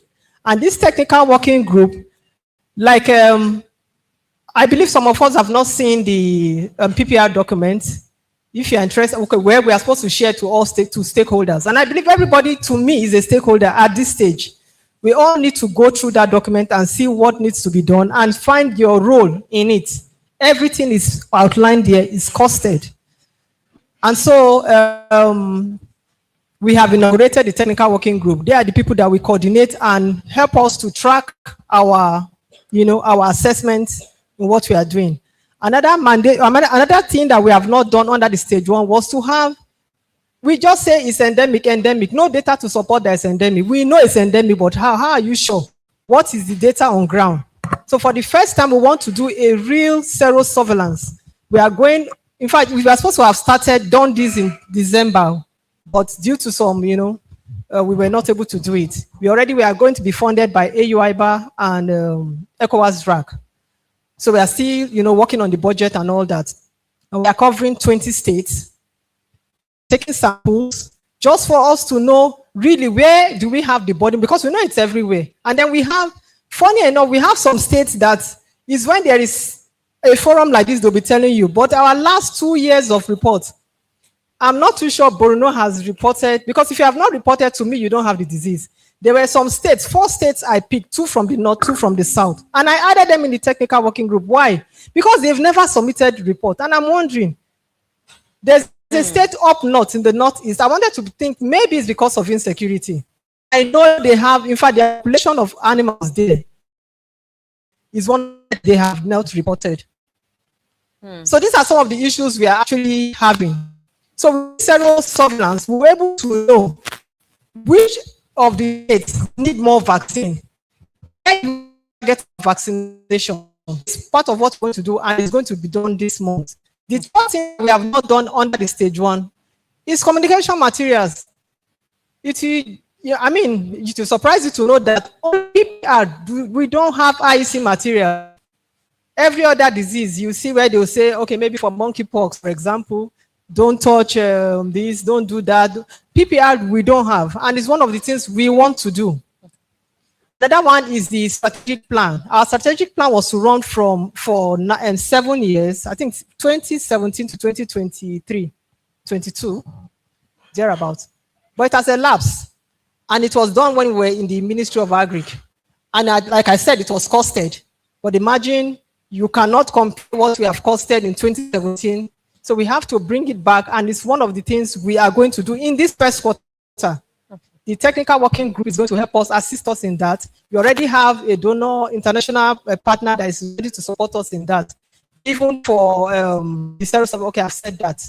And the fourth thing that needs to be done there is just awareness, just like I said. Materials we do not have, we want to reproduce, want to make them and disseminate. And like I said, we are all stakeholders. We are not going to, thank God we have technology. This time around, we want to be using our WhatsApp page. We are veterinarians. I know that more people would put their status, you are putting, your best soccer, footballer, Arsenal, and all that. So you will help us in disseminating this information. There's nothing we can do. You will just have to all be, that's why I said commitment. Everybody is a partaker to make sure we bring this. So what we did with 4 major things. We are going straight to concentrate on the vaccine. Now, for the vaccination, for you to have herd immunity, you need to have like 75% of your herd vaccinated. Okay. And if you want to calculate this 100 million, 75% should be above 80 million. NRI is the only institution for now that produces vaccine.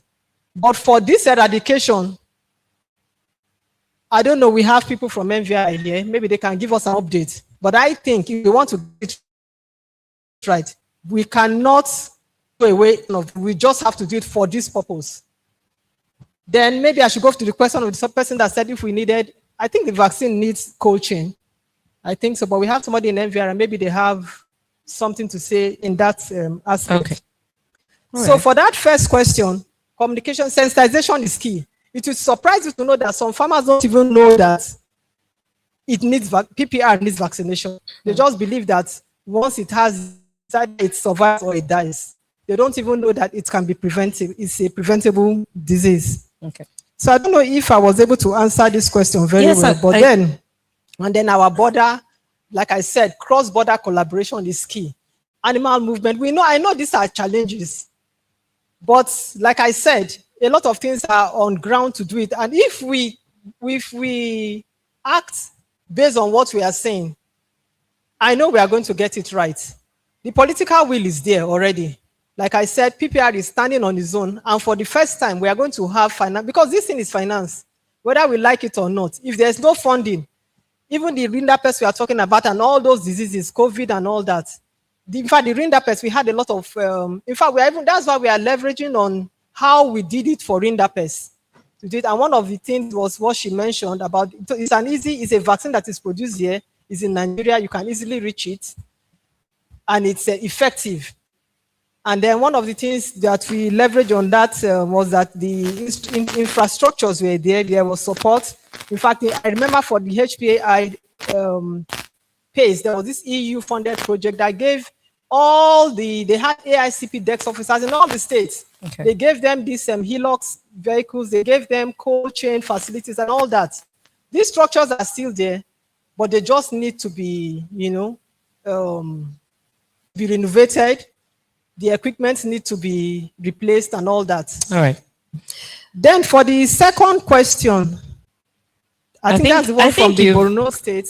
Yes, I think you've already mentioned that you don't have the data from Borno. You've also, the third question rather, right? You've also mentioned about the IEC materials, the plan to have IEC materials, which is one of the things Dr. Amina talked about. Some people don't report disease. Right now, the day we heard about this one in Katsina State, that week, even before they processed the money for those going to the field, I was part of them. We were Okay. already there. Okay. We were already there because we know that this disease is contagious and we know how it can spread fast. And do you know that they had about 530 something, they lost almost half of it. And I was shocked to know that they don't even know that, is it that they don't know, or, but what we heard was that they didn't even know the state, the vet that is in that state to start with. So these are all the things that DVSs are supposed to help us, the area veterinary officers. You just need, sensitization is just key. And People awareness. don't know, information Okay. is key. Okay, ma'am, So, let me I don't know if just there's another question. pause Okay. you for now, and let's hear from GalvMed, quick responses from GalvMed on the questions that have come so far.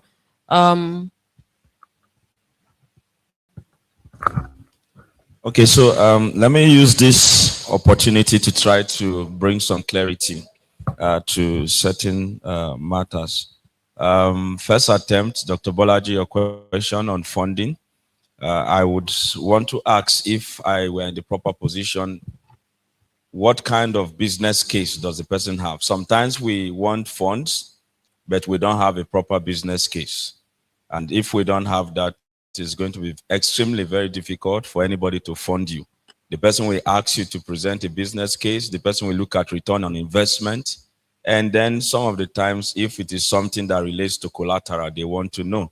So if you don't have a proper business case, you may even make verbal presentations. You may even do audio visuals, or what if the business case is not solid and the person who wants to fund you cannot see an ROI, is likely not going to fly. If the person is sincere enough, he will educate.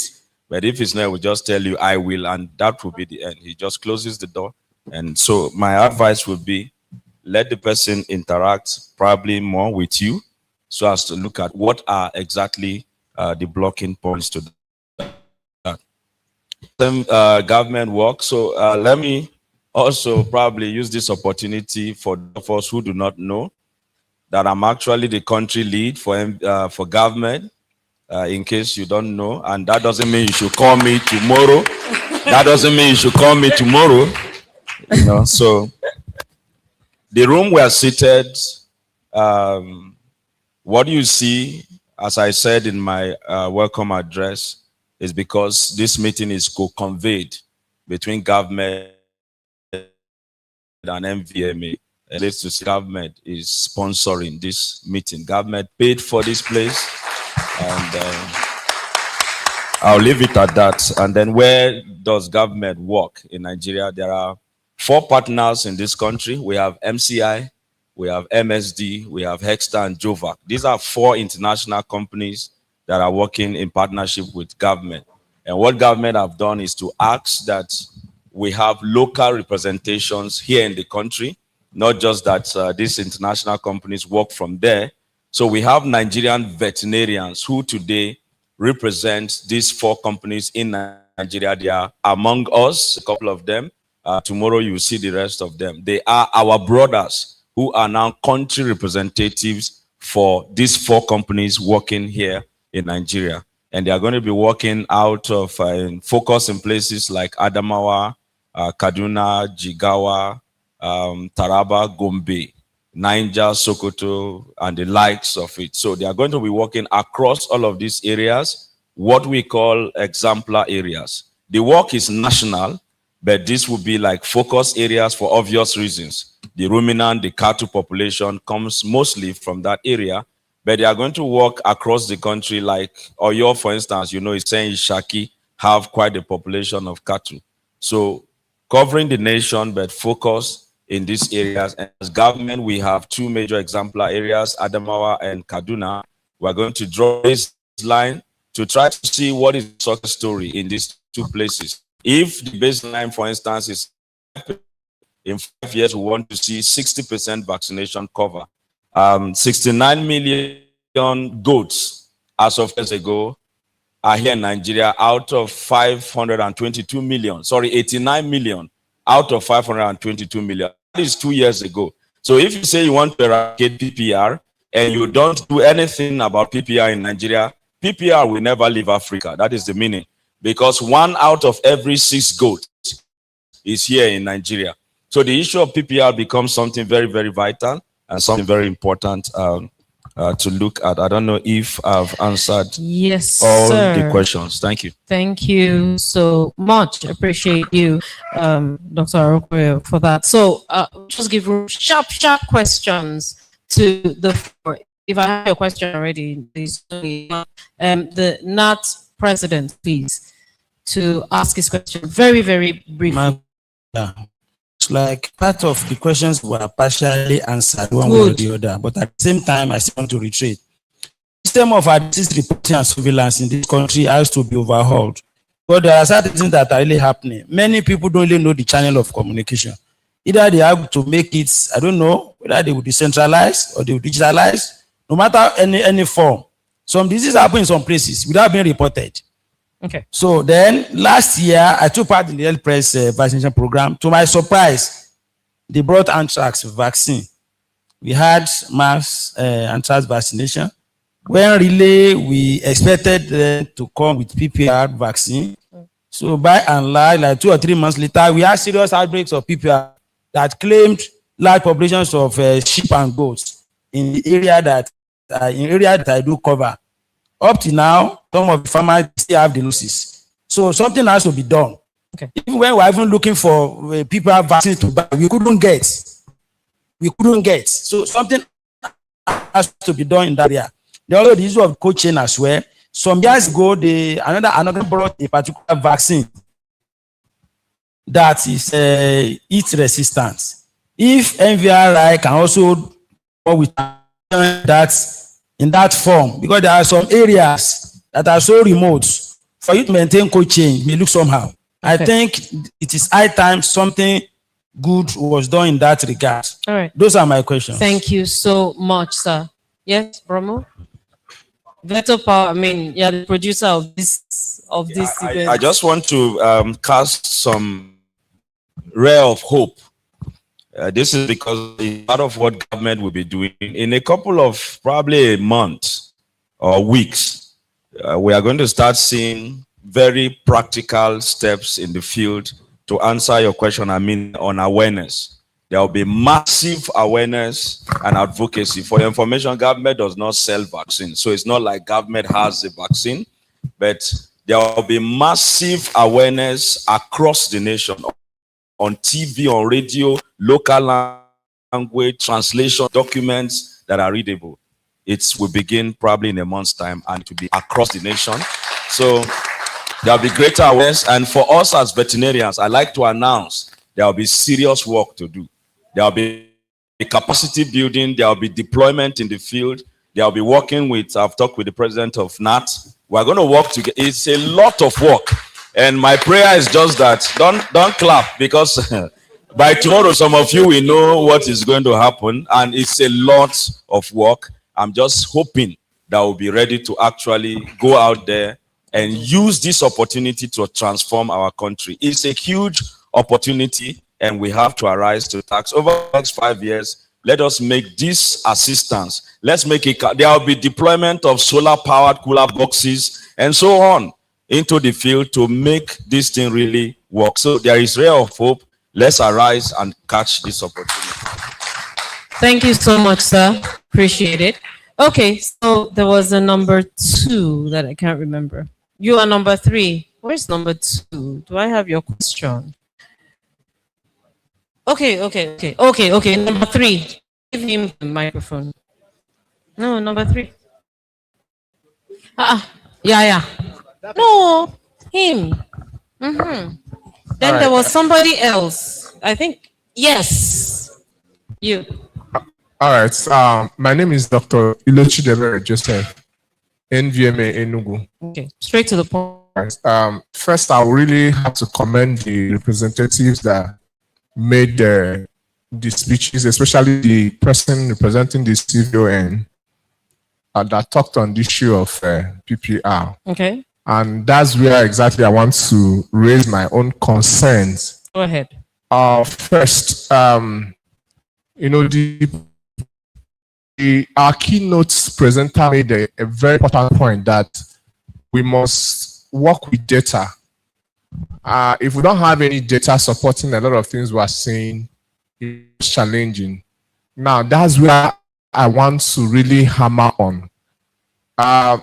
She had made presentation and we've seen information, some data that some of us, we will want to like find out how those data came up, because I believe that a lot of information are not really cleaned down to the center. PPR, as we have it today, if you want to diagnose it, just like she confirmed, I have to send samples. So which means if I have cases in Enugu, I might not even be able to have very limited quantity going to VOM. Now, I'm asking, is there no way we can have some like rapid test kits available in the field that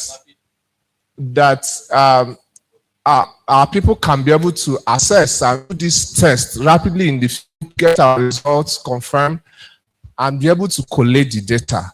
Because without that, it becomes cumbersome. Secondly, it appears to me that our direct DVSs are not really carried along in most of the things we are saying.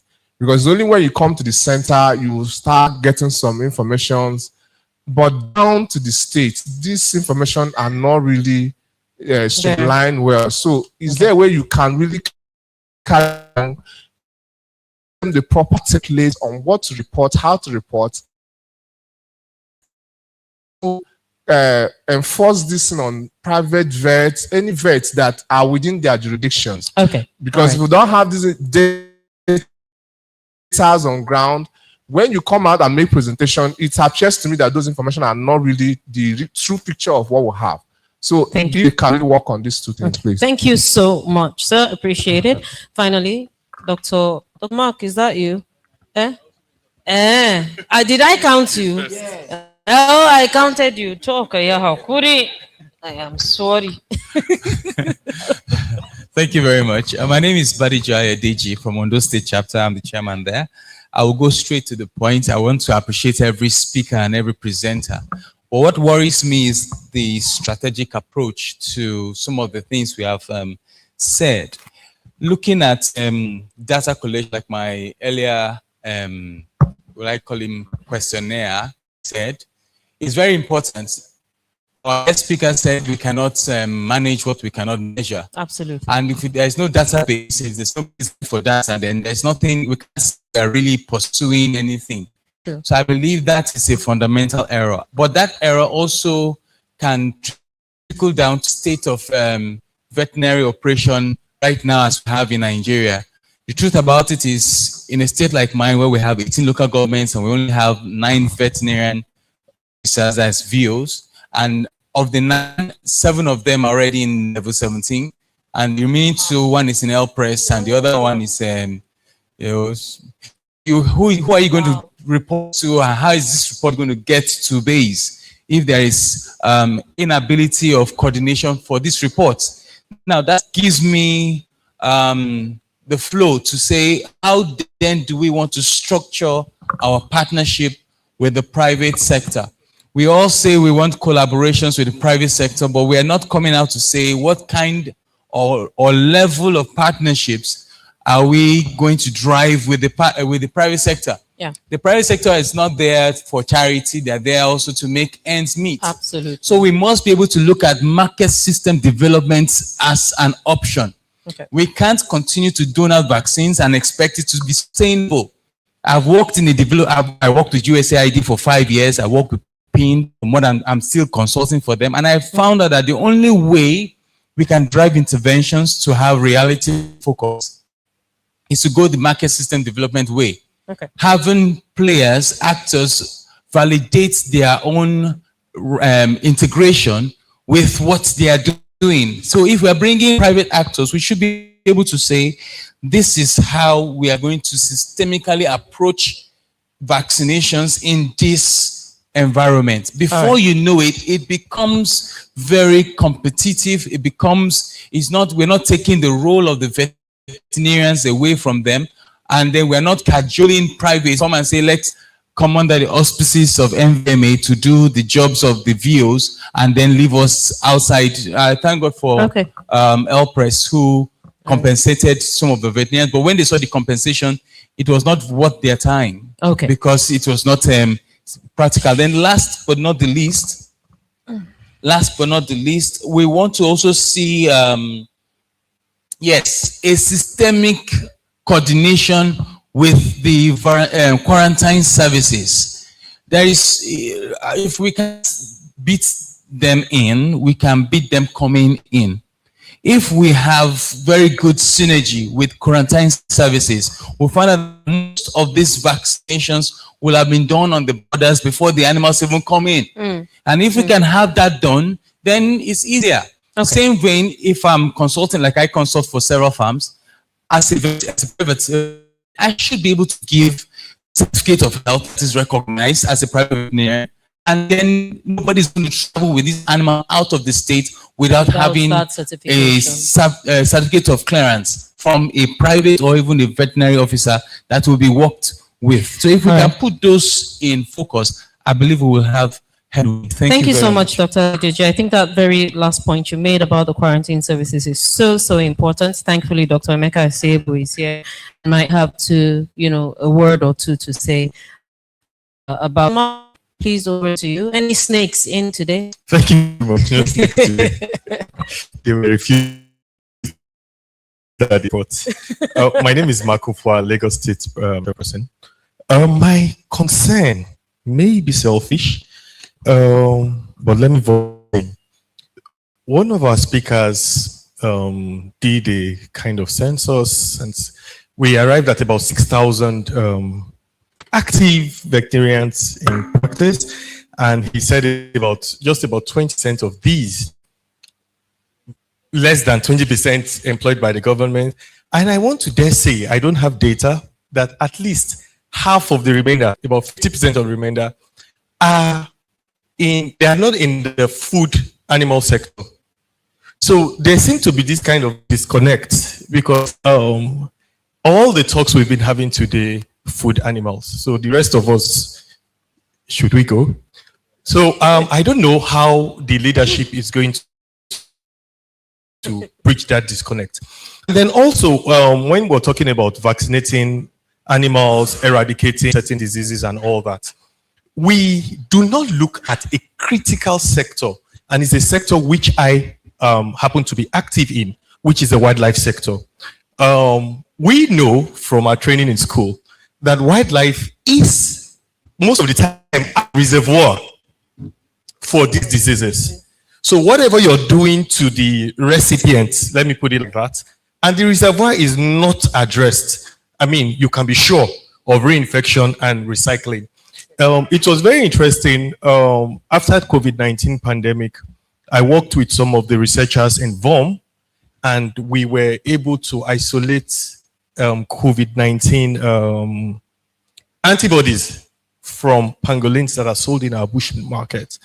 And we have isolated antibiotic-resistant bacteria from bushmeat. I don't know which vet went to inject them in the bush, but we isolated AMR. Wow. So these are present dangers that we're looking at. We're eradicating PPR, but bushmeat, antelopes with droves are brought into town for consumption. How are we addressing this factor? Those are the two concerns that I have. Thank you so very much, Dr. Mark. I also have a concern here, Dr. Bolaji.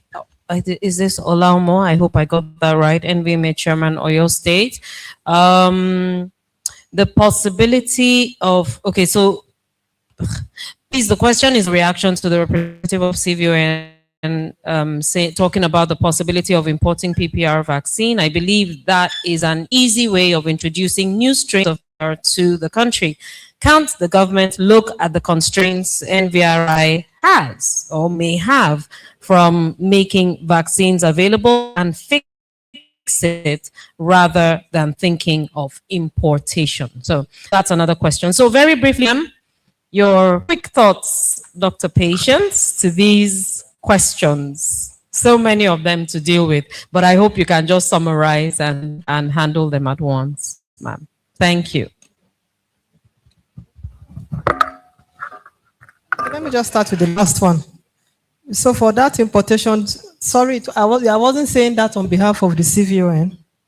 It was just my own thoughts. But then, like we said, the L-Press have already, with even popcorn, they have been able to, they have put in a lot. They have MOU signed for the for upscaling production. So because of that, they are not ready. We actually cannot have that support to bring in vaccines. But we don't know how fast that will be.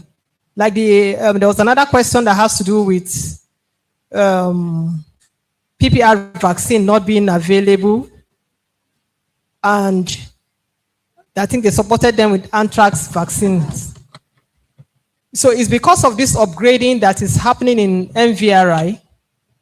I think that's what is slowing down production.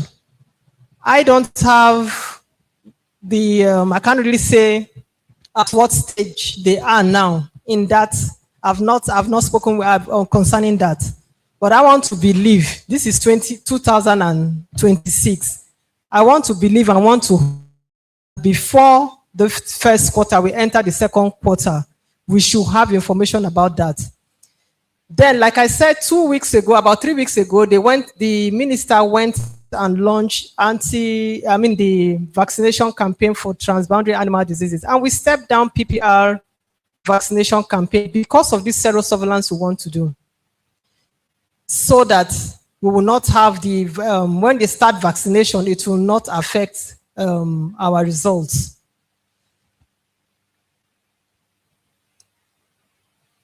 Then really, if we don't have enough PPR vaccine, I don't know, somebody we have somebody from NVRI, I believe, that speak towards this PPR vaccine. So he will help us to give us this update so that we can all understand what we are saying. Then sending of samples to VOM. Yes, L-Press has, it was part of the question I wanted to actually ask L-Press. All these 14 veterinary teaching hospitals, what are we doing concerning the labs? Even the NVRI labs, 23 outstation labs. How can we also, we should not just concentrate on the one at VOM.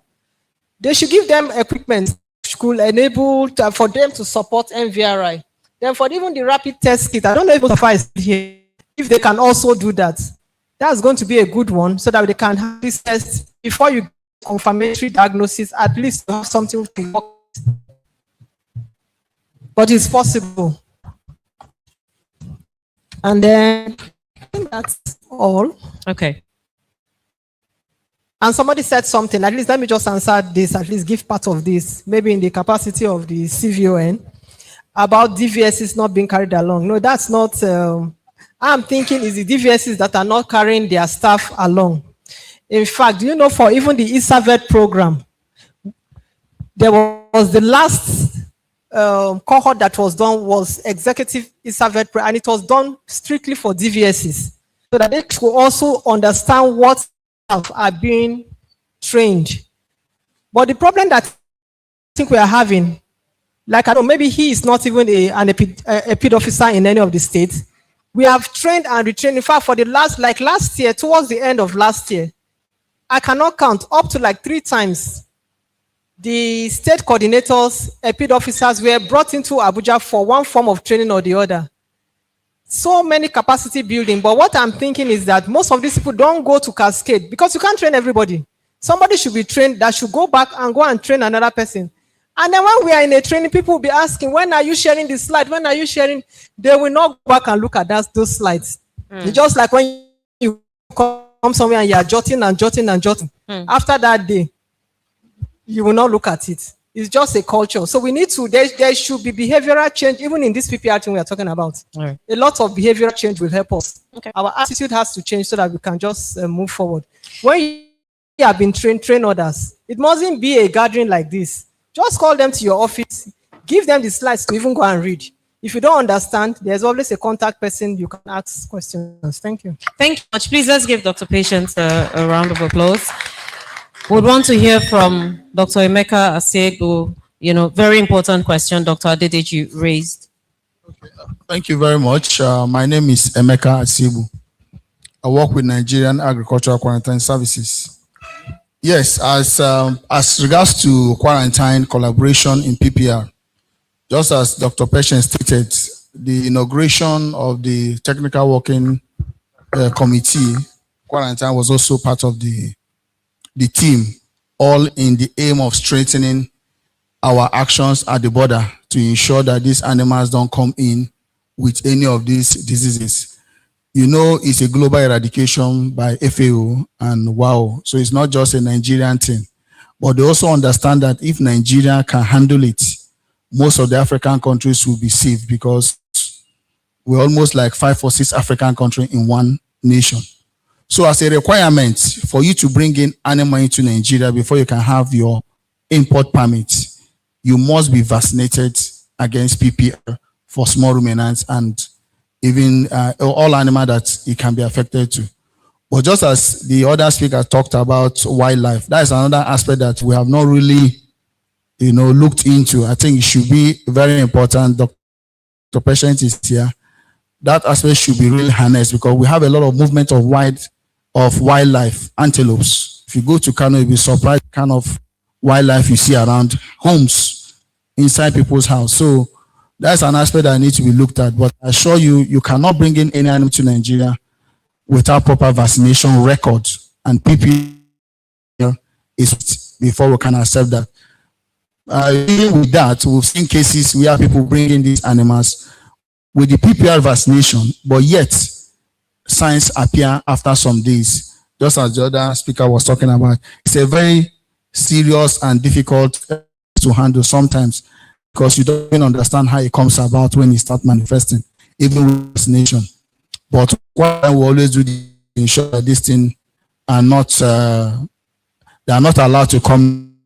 We also have interstate control posts where we prevent movement from state to state of animals. And our officers are also told, and they are on alert, to look out for the clinical signs and see such things, they will report immediately. Thank you. Thank you so much, Dr. Meka. In fact, you talked about the wildlife in people's homes. I was shocked to see on a platform the other day, lions, cubs for sale. And I know there's quite a whole lot that people have in their home these days, and it's very important to have that level of regulation as it relates to protecting us and indeed protecting our animals. Thank you all so much for a very engaging time. So we're tweaking the program a little bit. We're just going to hear very quickly from our chairman and our NAOT chairperson and the global veterinary consultant, our mother, Professor Lami Longbin. She will give us the call to action, talking about leadership, a higher calling. I thought the applause would actually be so much louder than that.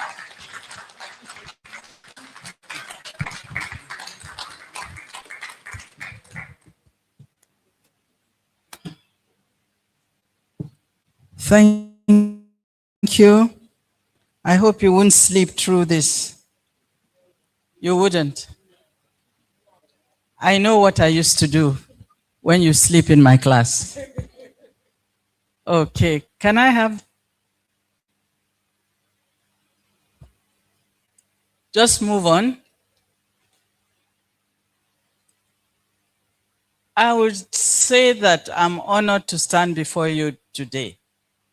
And I thank the leadership of the Nvma. I was given a topic. Which one? This one. Okay. Leadership, a higher calling. And when I saw that, so what has happened now? Is it a lower calling now?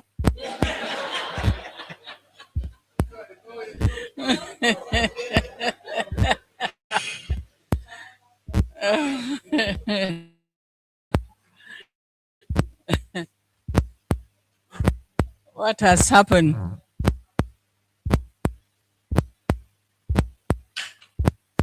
Can you stand up then for a minute? Those of you who went through Elizabeth, huh? Okay, okay, the drill master, can you come?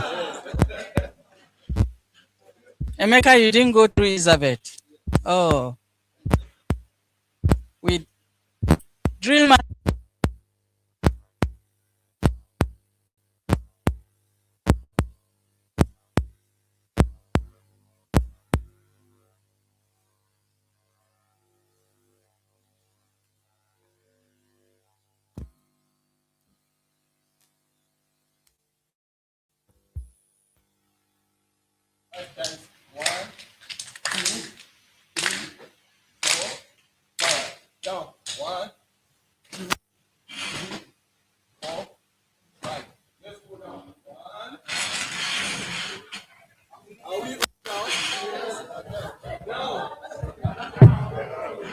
I can see some of you standing.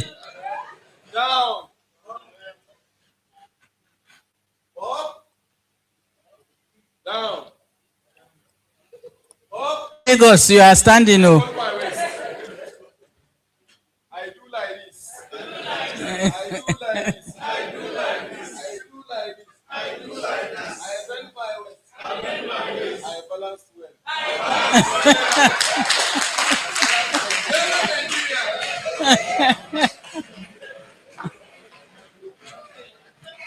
That's what you miss when those of you who didn't attend the Elizabeth program. It's, I think it's fun, isn't it? It was fun. Okay, cameraman, give way. I say, I was given a topic, leadership, a higher calling. Ordinarily, if you had just said leadership, is something that I think over 4 decades I've been involved in one way or the other. I've served within the academia, the public service, research administration, professional leadership, and clinical service delivery. So I thought it was easy. But when that addition of a higher calling was added to it, then I had headache. In all those areas that I've actually worked in, funny enough, I became a commissioner in my late 20s, getting into 30s. A commissioner for health. That is outside my domain. You get it? I'm a veterinarian. I was made commissioner for health. So you know that I had to, it's like a child just about sitting, about to start crawling, you pull that child to walk. That was what happened. So I learned a lot to the point where I could even, I was asking the messenger, what do I do with these files? The messenger told me, Madam, ki ɗau in kin gama da shi, ki aje shi a nan, za mu zo mu ɗauka mu kai can. Meaning, we will keep the files on the side of the table. When you're done with it, you keep it on this side of the table and we'll take it. What it means is I had no clue at all. Okay? But you see, each role taught me one enduring lesson. That is, leadership is not about authority. So all of you that are leaders here, it's not authority. Huh? It is about responsibility for impactful outcomes. And that requires courage and vision. Vision. If you recall, most of the papers presented today talked about vision. Very few talk, only one mentioned something about courage. But today we will talk about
handle.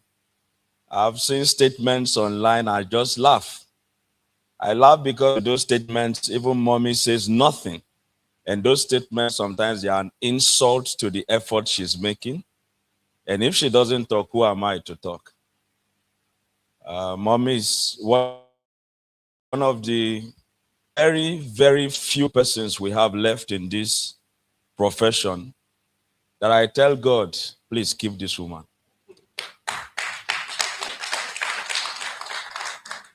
You know, we lost Professor Gatt. He passed on, and I asked myself, how will I go to court anymore without this man by my side? I've read the laws that govern this profession. When this man passed on, I began to read them like I have exams. Because with him by my side, I just tell myself, if I finish talking, if they ask any question, he will answer. Then I realized when he passed that it would no longer be like that. I would need to be able to answer some of these questions. So I began to read these laws far more than I have read them before. I was in a meeting and someone was talking and I started quoting on the so-so page, Article 12, if you turn to 3.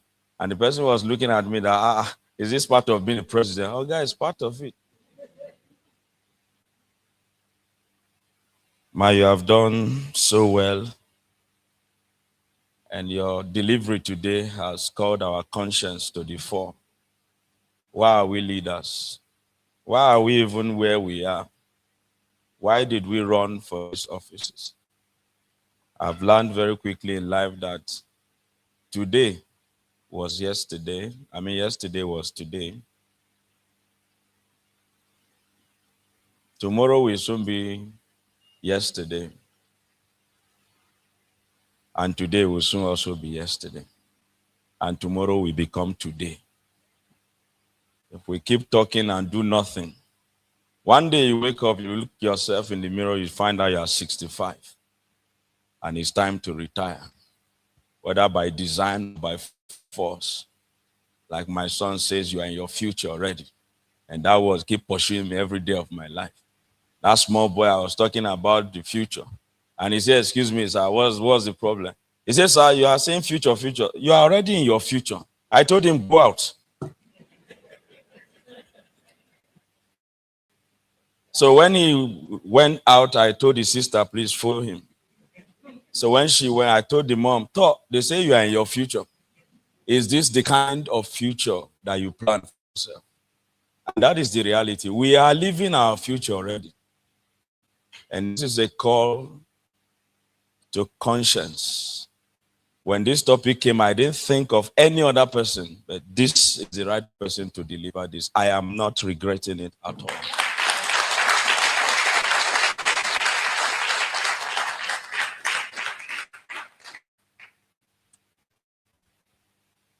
I don't know what I'll do for you, ma. But the only thing I'll say, so that I don't keep us from lunch, whatever next project you embark upon, I'll be part of it.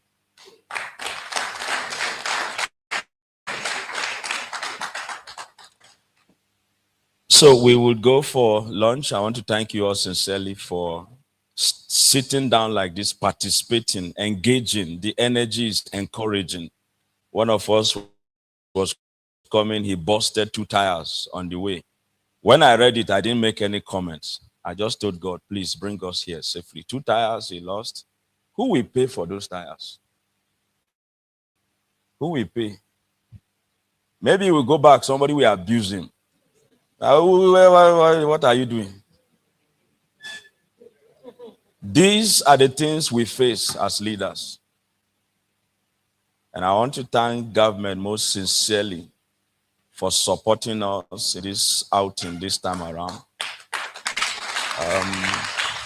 Because for the first time, probably in history, mommy is the only one who can correct that if I'm wrong. First time in history, we are going to have these trips compensated for whatever it is that was incurred. And I want that to be an encouragement to every one of us. So if you have not written your name as a state chairman or secretary, please do so as you pass to go for after lunch. If you are a state chairman or state secretary, please, we need you to come back here to get a t-shirt that we'll be wearing tomorrow. It was on platform before we came. If you're a state chairman and secretary, so that we will not say you're wasted. Yes, you come back. Tomorrow we'll start again at 9 o'clock. And please, the ESCO, National ESCO, please be informed that when you finish from lunch and come back here, we're going to have probably 1.5 hours of meeting before we close. Thank you, Nyan. Thank you, everyone. Thank you so much, Mr. President. Let's give it up for him. Come on. He deserves it, right? Thank you so much, sir. Humility personified in Dr. Moses Arokoyo. We appreciate you. I believe it has been a very worthwhile day that we've spent. Abby, was it a West? Oh, not a West, Abby. Okay. And this has been so engaging and very eye-opening.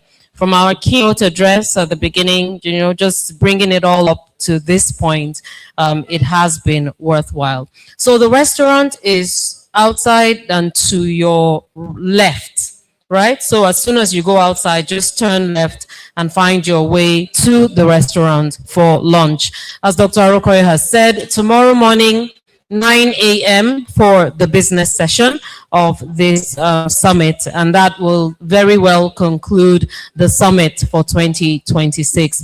I've been honored to be a part of this and to be your anchor throughout this this program, and we look forward to greater and better things happening to us from tomorrow onwards. Thank you so much. Please give yourselves a round of applause. Say hello to your neighbor and say, well done, you made it. Who was that? God, thank you. Oh, it's Dr. Abato. It's him. Oh, no wonder. Thank you all so much. My name is Inya Ode. I am so honored to be a part of this family. Thank you. Have a good evening, everyone, and God bless you all.